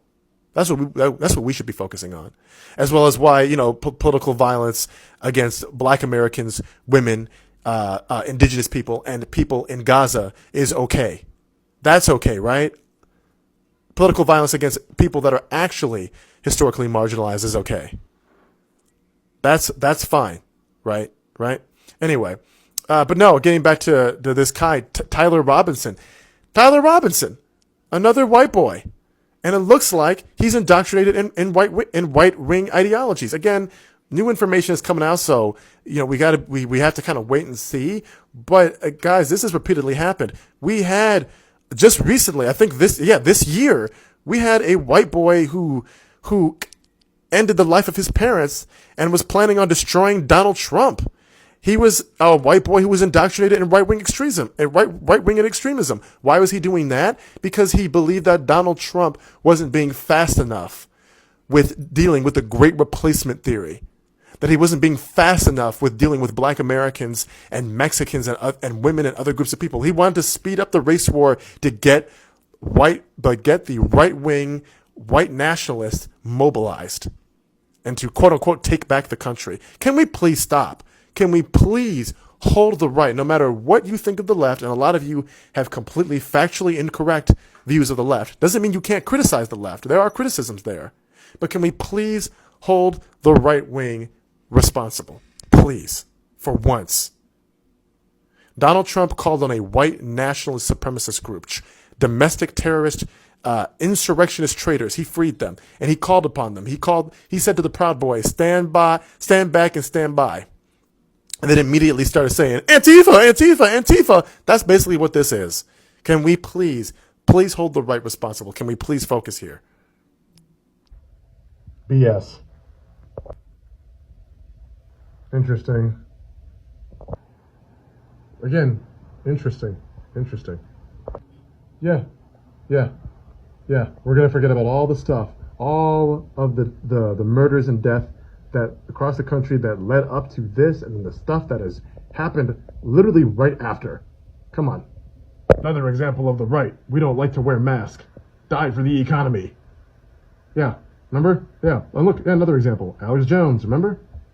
Sandy Hook. Remember all the stuff he was saying about mass shootings? We don't need gun control. You're anti-American. You're anti-white. We wish violence upon you. Ha ha ha. Nancy Pelosi's husband, the hammer. Nancy Pelosi's husband getting attacked with a hammer? Hilarious. Ha ha ha. We in the right find political violence to be great. What are you, a sissy? Civil War. Already had that man detained on the ground and took his life anyway. But yeah, the right wing does not advocate for violence. Right, sure. Yeah, he pardoned all those insurrectionists, and look at this guy. Yeah. Had a man incapacitated and still took this man's life anyway. But because he was blank, oh yeah, we'll celebrate that. Well.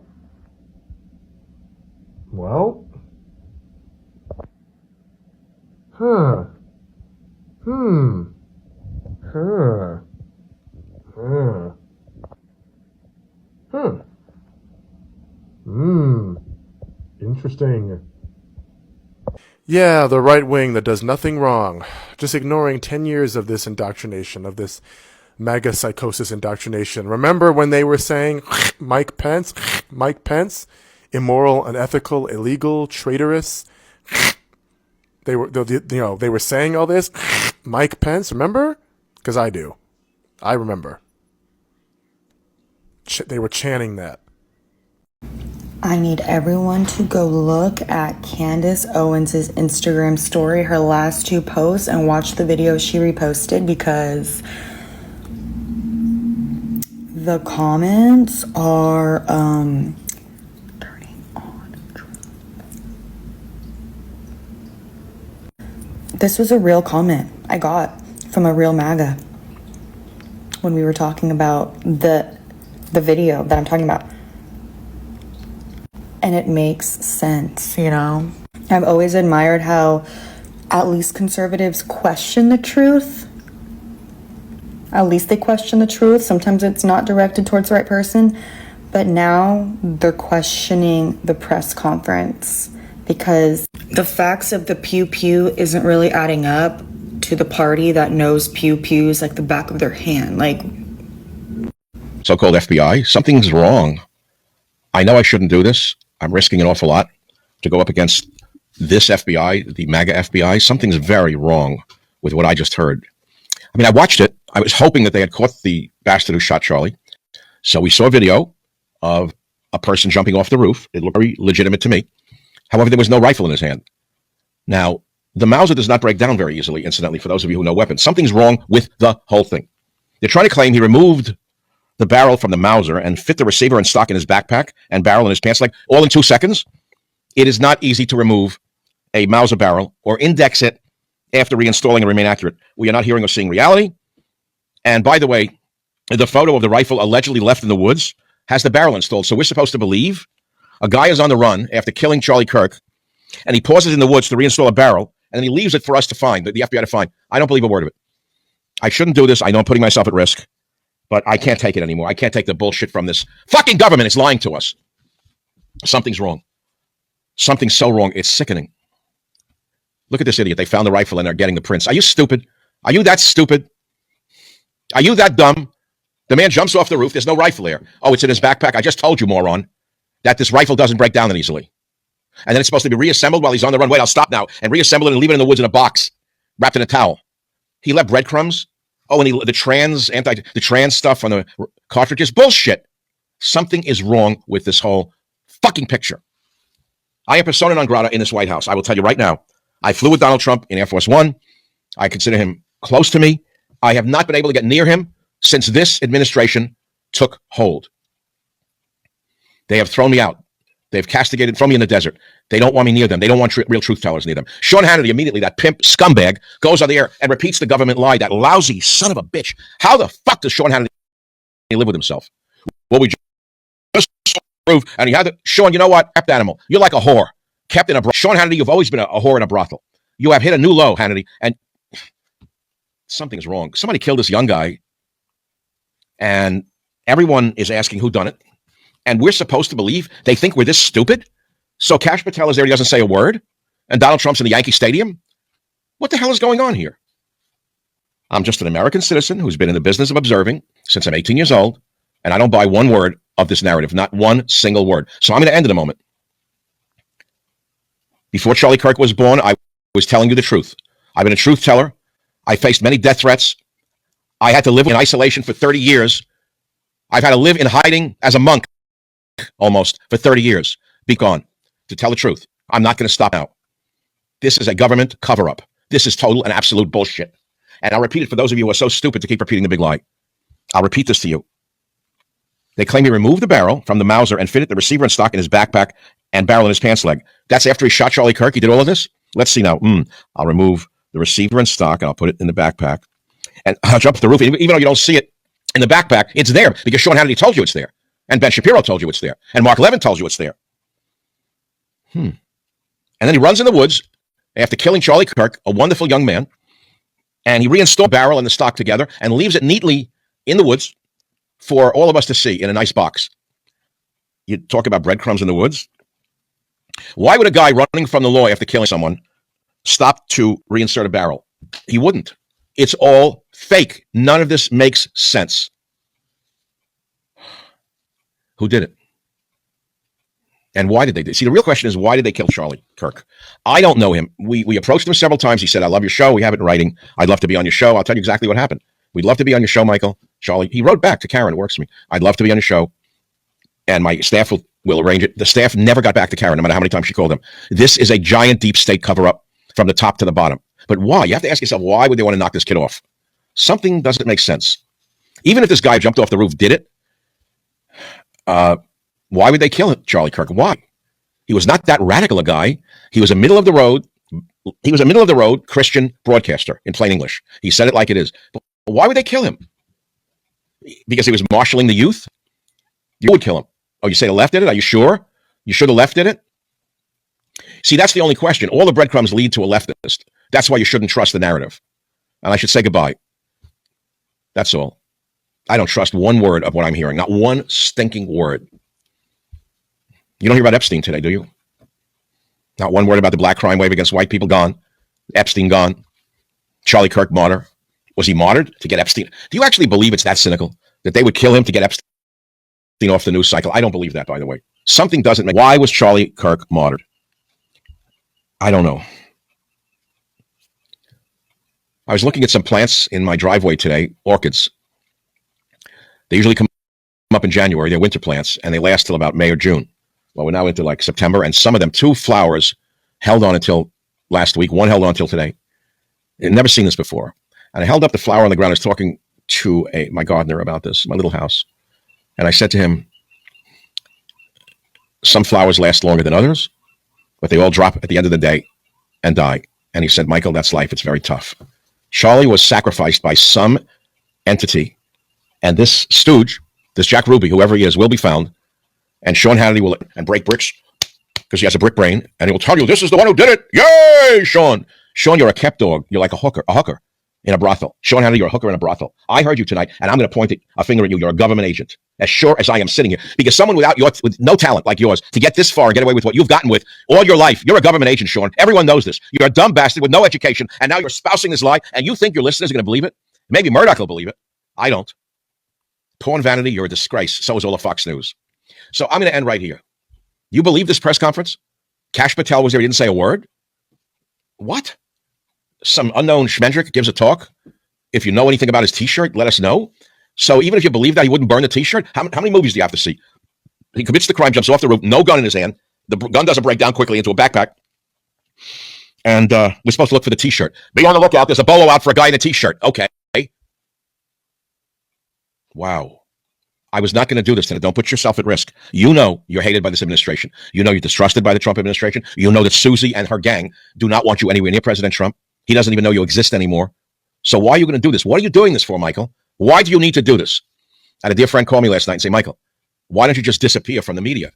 What are you doing it for? You're not doing it for the money. You make no money on YouTube. Why are you doing it? He said, what do you want me to do? Play golf? Travel? Go to Provence? What are you, crazy? I'm trying to work to my last breath. And that's the only reason I am here. I don't believe a word of this press conference. If you do, God bless you. Then you're dumber than your ex-wife thought you were. Have a nice night. And let me tell you something. You don't know what the hell is going on. There's something wrong. There's so much more here. Who dresses dark to shoot from a white building with a white roof? Dark weapon as well. Does not pass the smell test. Thank you. The gun was planted to placate the fear for the masses. I mean, I'm looking at what people are saying, men and women.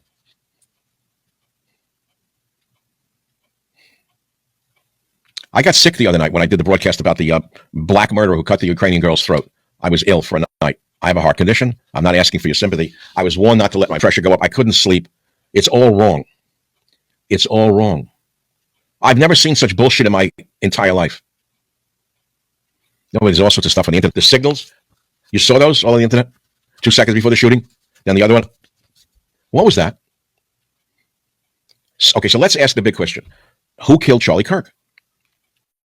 And why? That's the only question we have to ask. We know it's going to be blamed on the activists and Antifa. That's a given. The breadcrumbs have been dropped already. They will be blamed for it, but did they do it? As much as I'd like to say they would do it, and they could do it, I'm not so sure they would have done it. They're not that brave, and they're not that stupid. Okay? That's number 1 and 2. So that leaves only a few other suspects.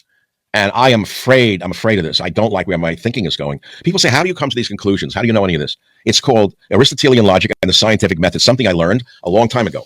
Okay?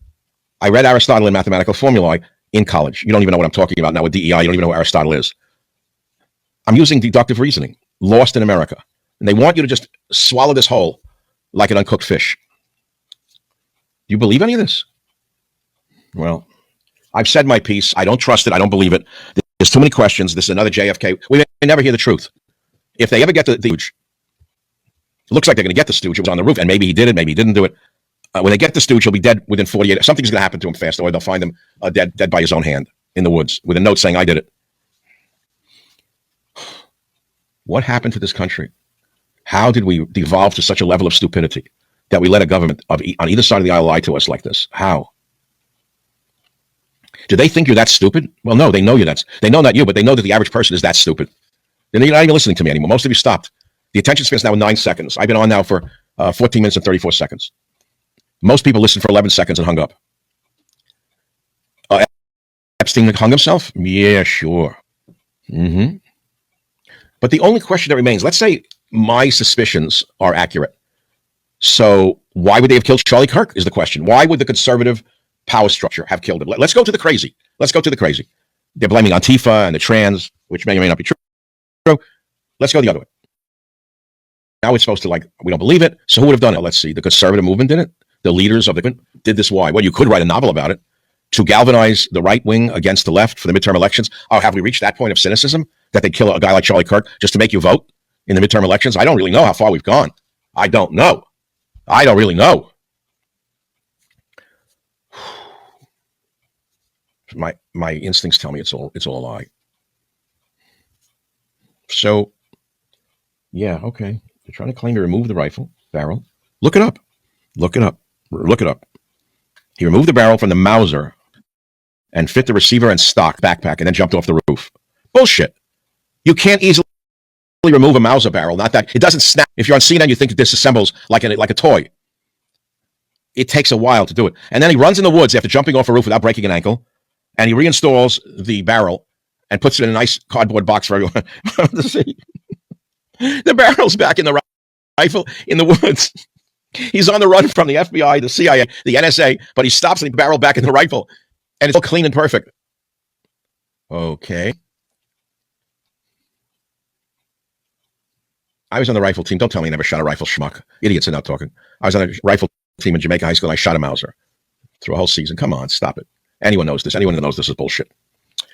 All right, well, let's see what tomorrow brings us. Take me out to the ball game. There's Donald Trump throwing out a ball at Yankee Stadium, ladies and gentlemen, and let's get our minds off all the problems of the world. There's no Epstein. There's no killing of Charlie Kirk, and there are no problems. There's no inflation. Everything is coming up roses. Ladies and gentlemen, potatoes are cheaper. Tomatoes are cheaper. Now's the time to grab a gal, pave over the rose garden, put in cement, put in the gilt, and everybody will look the other way. Good night, and God bless America, because only God can save this country from the bullshit that the so-called FBI. Here's something kind of interesting. Now, I blamed this, and many still do point the finger at Israel. Now, why? Because Israel has the most to gain when it comes to Charlie Kirk's death. Now, Charlie Kirk was starting to question things, and he was starting to change his tune, and he had rejected money and trips from Israel, and they were starting to get really worried, and so they would have a reason to want to silence him. And more so now, who is slated to potentially take over for Charlie Kirk in his America tour at college campuses? So remember, the youth is who Israel is the most worried about losing, is the youth. And the youth is at college campuses. And Charlie Kirk was going around to college campuses. And even at these campuses recently, he'd been saying things like, yeah, Epstein looks like he was a Mossad asset and we want the Epstein files. Well, now there's going to be somebody else going and doing these college campus tours. Somebody not afraid for his life. Why would he be? And he certainly is going to be taking a very different tune when it comes to the Epstein files and to Israel and to questioning anything about Israel. And that person who's going to be taking over for Charlie Kirk is Ben Shapiro. Now, it's still up to us. I saw a lot of rumors online today. I was made aware of this by my team. That I canceled some sort of college tour. That's bullshit. I saw those rumors. They are false. I will be coming to college campuses, many of them this year. And this kind of showcases a bit of the Groyper war that was going on between the Turning Point USA Charlie Kirk crowd versus the Groyper Nick Fuentes crowd. They're both within this conservative white male gun-toting Christian American Gen Z circle, but they have very different views when it comes to Israel. Charlie Kirk was real pro-Israel, and Nick Fuentes' crowd was against Israel, and Nick Fuentes' crowd was saying Israel's the culprit of a lot of problems, and the Charlie Kirk crowd was a bit more mainstream. And so there was a war really about a lot of that. I do not want to hear, and you cannot allow Charlie Kirk to go to one more public event, one more question and answer, one more ask me anything, without being protested, without being shouted down, without being interrogated about this. You sit there and call yourself a Christian, and then you make excuses for the genocide of 2 million people? And now look, they've unveiled a mural in Israel. I mean, this is all just a little bit too You know, when you're guilty and you just overtalk, you know, you make too many excuses. You're just too, you know, it's a little bit too much. But here they are. They've unveiled. This is the spokesperson for Israel. He's been doing a lot of their press, and now they've unveiled a mural. This right there behind me is a mural in honor of Charlie Kirk. This could be the first mural in his honor in the world, and it's here in Israel. This is how much he meant to us, because he was a champion of the Judeo-Christian alliance. He was a staunch friend of Israel, and we will never forget those that stand for the truth. So we honor his memory, and from here, we vow to stand together for the truth, because we are under attack, not just in Israel, but globally. The truth is under attack. Let's stand together and let Charlie Kirk's legacy live on. Okay, not suspicious at all. Yeah, in the end, Charlie was going through a spiritual transformation. I don't think it, I know it. He was going through a lot, and there was a lot of pressure. And it's hard for me to watch the people who were pressuring him, I don't know, just say the things that they're saying. You know, there's something about it that just feels really fake to me. And they would have allowed him to lose and wanted him to lose everything for changing or even slightly modifying an opinion. And then to see them doing what they're doing today, it's hurtful to me. It's very hurtful to me. But I don't want today to be about anything other than you guys knowing that Charlie really was an amazing person. You know, I gotta be careful the way I say this. They're gonna try to ethnically cleanse Gaza. I mean, I don't use that term lightly, okay? They're talking about basically removing 2.5 million people from there, okay? And honestly, they have a mandate to go seek justice and revenge. They do. This idea that they need to have a truce or a peace treaty, that's morally crap after you see women and children be burned alive and dragged to the streets. But there are some serious questions here, Patrick. And let me tell you, my pattern recognition over the last 5 years has become pretty sharp. COVID, Maui fires, Epstein. When I see a story and it doesn't click, our guts are usually right. If Bibi Netanyahu, if he does something I don't like, and if I criticize it, am I like a bad Christian? Absolutely not. What I find strange is that we're able to criticize the American government sometimes in the Christian world with more freedom than the Israeli government. To be pro-Israel means you believe in the nation of Israel, not necessarily the government of Israel. When Joe Biden was president, you and I we loved America, but we detested our government. And those two things beautifully coexisted. Yeah, you never once said, "Hey, I'm out on America." On of America, course it was the right? opposite. Exactly. And what they don't want is they don't want to be called bad Christians if they challenge a foreign government, which is what happens so often. Right. Like, you're a bad Christian if you have a question about a foreign government. Right. That creates backlash that I don't think people understand. I think something about that makes me sick. That's what it is. I think it's made me feel sick. And I think there's other stuff, like feeling like there's like, it feels like some people in the world, like some like dark and powerful people know what's going on and they're not telling the rest of us. I think that feels like what's happening sometimes. And I don't know if I'm the only person that's feeling that. I feel like they all know something that's happening. It always feels like there's something bigger and eviler in the distance hiding behind something that's kind of laughing a little.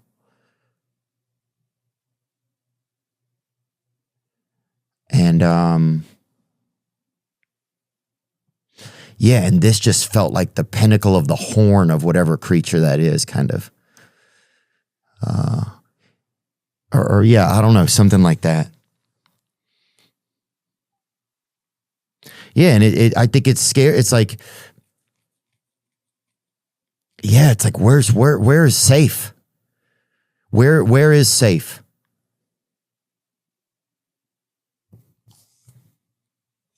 Where is safe? How is like a dad or a parent who send their kids to school supposed to feel like they're in a safe place? It used to feel like things were safe.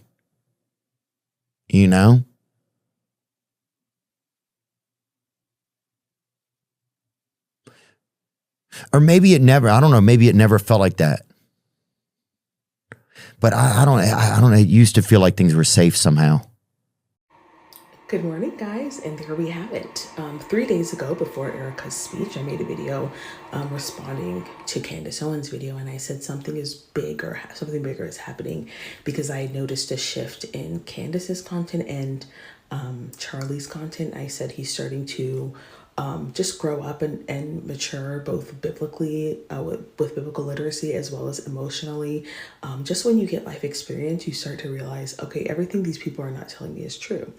And so you guys can go watch that video. It's called Candace Owens Times by Charlie Kirk, ex-Charlie Kirk. So Candace Owens says Charlie Kirk was fighting with some very powerful billionaires that he took money from over things he was discussing. This is not new, and this does not surprise me.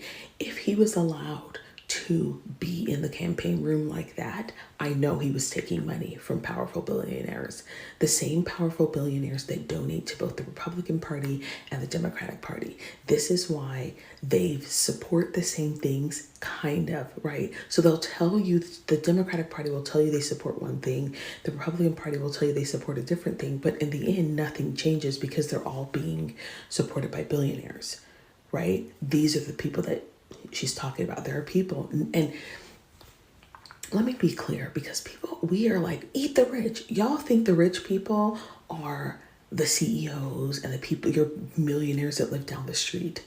No, these are people who are well above that. So let me be clear about that. The pressure was immense on him over the last 2 weeks. What did we talk about? He went on Patrick Bet-David's show. He was on the Ben Shapiro show, and he was speaking about things at Turning Point that didn't align with his donors. And because what happens is, just like when your parents give you money and they're like, I gave you money, so now I need to see my grandkids every single week. Or I bought this house so I can come over whenever I want. You know, that sort of attitude, that's exactly what happens, is that they own you in a way. The truth will be revealed, the messages will be leaked, and the movement he built will rise up. Yeah, we're coming into a very, very interesting place in politics where we're starting to realize that the veil has been lifted, left and right no more. There's something far deeper, and I don't know, people are talking about a civil war, and we're thinking, oh, it's going to be black versus white or something like that. No, it's going to be the people who understand what is happening and the people who do not. The people who think our two-party system is awesome. No, our two-party system has been corrupted. It has been corrupted. That's why for the last, 100 years, nothing has really changed. Things have gotten worse, actually. The two-party system is corrupt. So anyway, you guys who are all in the comment section saying, yeah, we were right. You're right. They are the only country that's allowed to lobby Americans. Like, everyone else has to register as, a foreign agent and under FARA. Like with AIPAC or whatever? Yeah, so AIPAC, the backstory, by the way, before JFK got shot, he was fighting AIPAC. They were previously called, I'm blanking on this, you can look it up. And he was literally saying you have to register under the Foreign Act. Is that true? Let's look it up. 1000% true, and you should look it up. We should fact check that live. He was fighting with what is today known as AIPAC. Was renamed AZCPA. I don't know what that stood for. In 1959, AZCPA was renamed AIPAC and American Israel Public Affairs Committee, reflecting a broader membership and mission. Yeah, so JFK told them that they had to register under FARA. And so American Zionist Council, that's exactly what it was called. Okay, American Zionist Council was a pro-Israel lobby in the United States founded in 1949. It represented 9 nationwide Zionist organizations in matters related to... See at the bottom there? In 1962, look at the last paragraph. In 1962, President John F. Kennedy and his brother Bobby, as a U.S. Attorney General, forced the AZC to register as a foreign agent. In doing so, they were barred from making monetary contributions to U.S. officials. Who was barred? AZC? Yeah, so AIPAC, for lack of a better term. They were called AZC back then, but continued to send out newsletters and hold events with a nonprofit tax exemption. Mm-hmm. And then what happened was he was shot. So he literally, they were writing him letters. You can find this. This is available information. And he was like, you need to register. And then we told you to register. Why are you not registering? This makes no sense. And then AIPAC got lucky because he got shot and killed. What also you could So they are the reason why I'm bringing this up is not to further conspiracy theories. Country? They're the only country that's allowed to lobby Americans are not registered under the FARA Act. And so when you see these under the people, what act? FARA. So that's like if you're a foreign agent, you have to basically register, your communications are monitored, all of this stuff. But for whatever reason, Israel is an exception to this. And the reason is because JFK got shot, because otherwise they would have been under this. So that is the reason that they're allowed to do this. And so, when this, and then of course we're not allowed to read the files.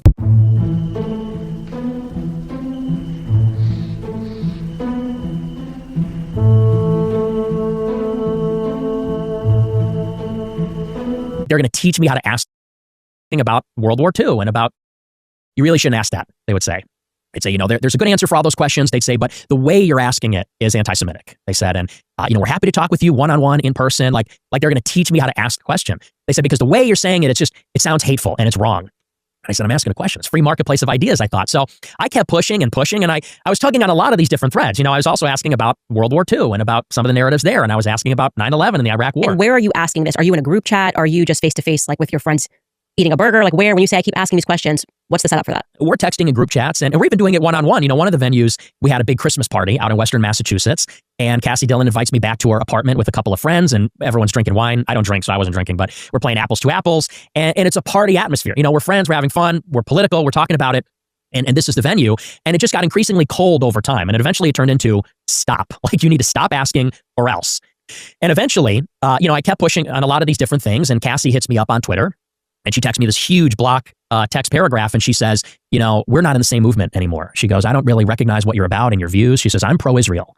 She goes, and the things you're asking, the things you're saying about Ben Shapiro and other people, she goes, I'm just not a part of that movement. And she said, so we can't be friends anymore.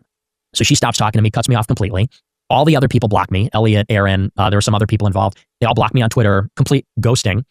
And I'm shocked. I'm floored. This is my first encounter with this kind of pushback, because you go into it as an 18-year-old in college, and you get involved in these groups. I was involved in the Trump campaign, YAL, all these groups. And you think this is the free marketplace. We're here to debate ideas. It's a free speech atmosphere. And I'm also thinking we're all pro-Trump. And that's another big dimension of this is me. Trump was a huge influence on me. He made me a nationalist when I was a conservative. And America first was that operative phrase. I wasn't any longer a small government, constitutional individualist. I said, I'm America first. I'm about America.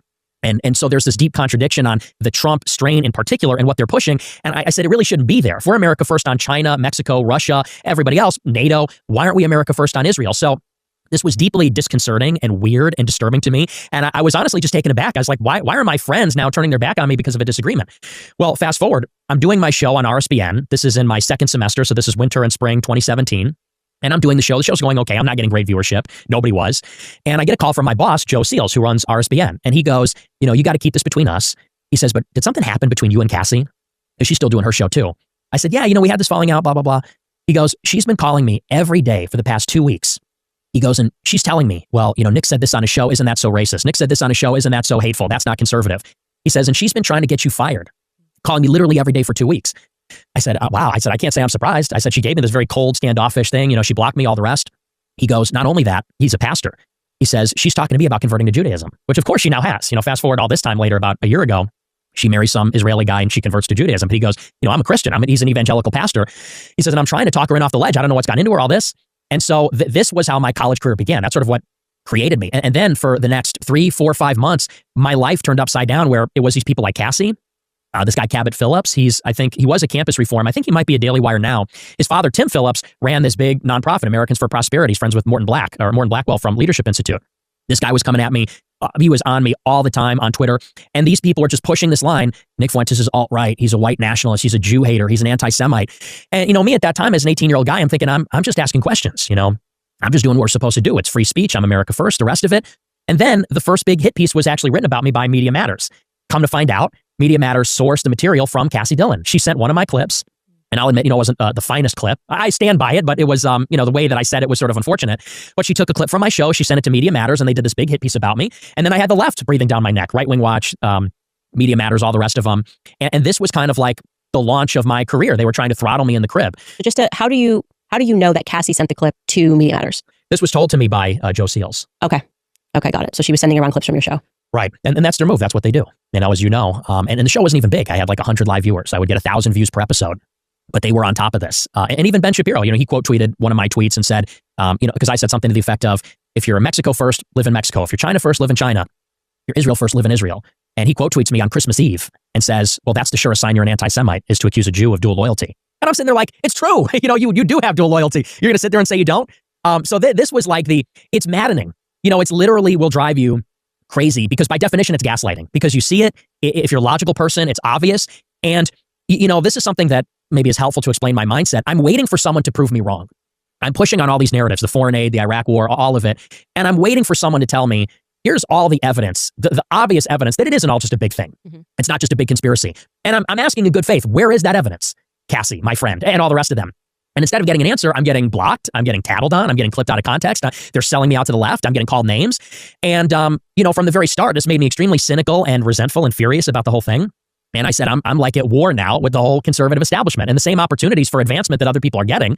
They get their spot on Fox News, or they get to run a Turning Point chapter. You name it. I'm now being closed off because there's this smear campaign now going on behind the scenes of powerful, connected people at Daily Wire, a whisper campaign telling everybody this guy's an anti-Semite. And this went on really for many years, goes on until this day. But that was sort of my origin story. That's how I got started. Okay, so you were 18 years old when that happened. How old are you now? I'm 26. Okay, so that was a long time ago. Yes. And since then, would you say that going through that period of being rejected when you were literally just asking questions from people who were your friends and then kind of sold down the river, did that then make you go, okay, no, actually, I do hate Jews because of what you're doing to me. I'm now responding, and my response is, I hate you all. No, I never said I hated all Jews, and I've always had Jewish friends. Laura Loomer actually used to be a friend of mine back in 2018. We did a show together in June 2018. I had a Jewish assistant at one point in 2019 after the Groyper War. I'm a Catholic. I've always been a Catholic. I'm a cradle Catholic. So I've never hated anybody. I do have some provocative statements and some controversial views, but I never said they're attacking me. Now I hate them all. I never took it that far. But what it did do is it demonstrated that, where there's smoke, there's fire. Mm-hmm. Clearly, if you're pushing on something and you get that hard of a pushback, I'm thinking, I'm not a big deal. I'm an 18-year-old kid. I don't have a big show. What do people care what I have to say? If I'm pushing on this and I'm getting forceful response from these institutions, Campus Reform, Daily Wire, the rest of it, I'm thinking something must be up. So what I did is I just kept pursuing that line of inquiry and saying, well, if this is what they don't want us to talk about, this is what we should be talking about. Obviously, there's something they're hiding there. And this led, what I would describe it as is like an 8-year inquiry. I've been digging into this subject for 8 years, and it's sort of a difficult subject because since it is so taboo and since it is so censored, there's like this layered deception. Where the first layer is they make it so that you don't even want to think about it. No one wants to be thinking about the Jews, or Israel. And certainly nobody wants to be on the wrong side of that. No one wants to be called an anti-Semite or a Nazi or a Hitler. That's sort of layer one. But layer two, because there's so much censorship, you don't even know where to get the information. If somebody wants to know more about this topic, try Googling it. All the search results are curated. If you go on Wikipedia, the sources are curated. So where do you go next? Well, you have to go to the kooks and the cranks and people that have been canceled. Some of them have been canceled because there are hateful people in this world that do hate Jews. There are people out there that are schizophrenic, but they're lumped in, censored, and called names and banished from society, just like the real scholars, just like people like Ron Owens, just like people like Michael Collins Piper, people that have investigated this and are intelligent, logical people. And so once you sort of descend into the second layer, the second ring of hell of being an anti-Semite, then you have to parse out the information and discern what's real, what's fake. Is it a religious thing? Is it a racial thing? Is it an Israel thing, a nation state thing? And then there's subtleties even beyond that, things I've been getting into on my show for the past few years. The deception is so much more convoluted and nuanced and subtle and ubiquitous than even people think. A lot of people think, and not to kind of leap right into the topic, but people have a vague notion. Israel has too much influence over our government. That's really just the tip of the iceberg. Because then you get into some of these people that have coalesced around Trump in the past couple of years after October 7th. And it's like there's an obvious reason why there's elements in the right. There's almost this form of camouflage they'll do. And one day they're limited government, another day they're white nationalists. Guys like Stephen Miller, who will present as very racialist and very nationalistic, very conservative, but yet still extremely loyal to Israel. And you start to say it's not just that Israel influences the government. It's not just there's some vague thing going on. There is this pervasive penetration of our society by a fifth column. And it's so sophisticated and multidimensional and spans many disciplines. It's such a huge topic that you almost have to be a little bit insane to tackle it and to get to the bottom of it, which is sort of me going through the looking glass over the past 8 years. So Right, so I want to tell you where I agree with you and where I don't agree with you. But first, I just want to ask you, going back to your high school years, because obviously you were very dialed in. You cared about politics. I think you mentioned that you were involved with the UN. What did you say when you were in high school? Model UN. Model UN. What's that? What organization is that? It's like a debate club. Okay. But you simulate the United Nations. So politics was a passion for you. Yes. Okay. You mentioned that you're Catholic. Yes. Raised cradle Catholic. You said. Yes. Mom and dad in the home. Yes. Okay. So I think on your show, somebody told me that you mentioned your mom a lot. Were they together married? Yes. Okay. So your parents are still married. Yes. So you come from a pretty good home. It sounds like, obviously, you still have a good relationship with your parents. Mm-hmm. And you went to Boston University. Mm-hmm.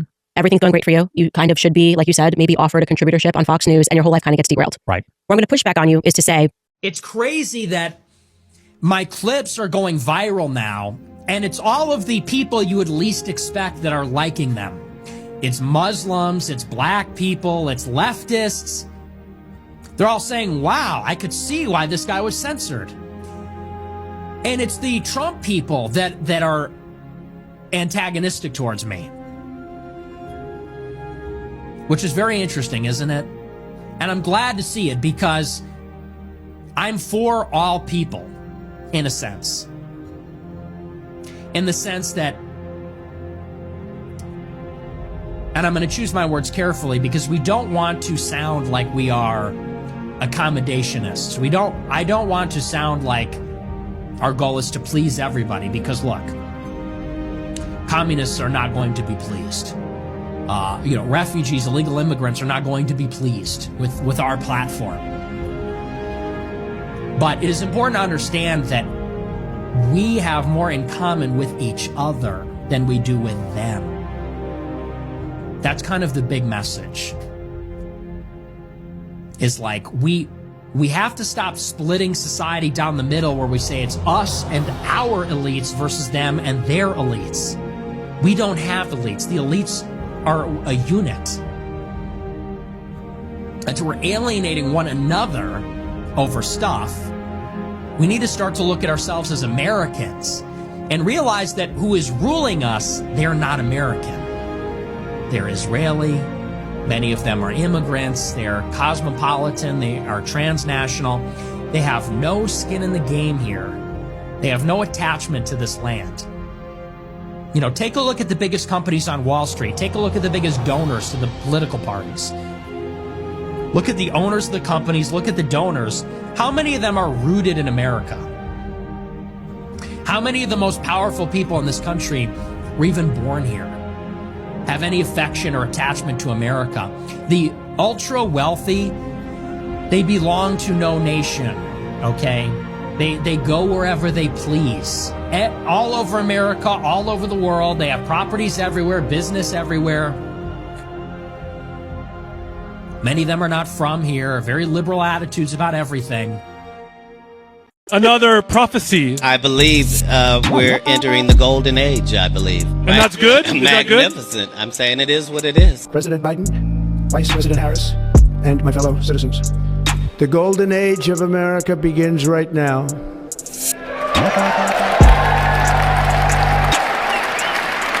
Right after the age of truth, the revealing is the scab being pulled off, and then the healing can begin.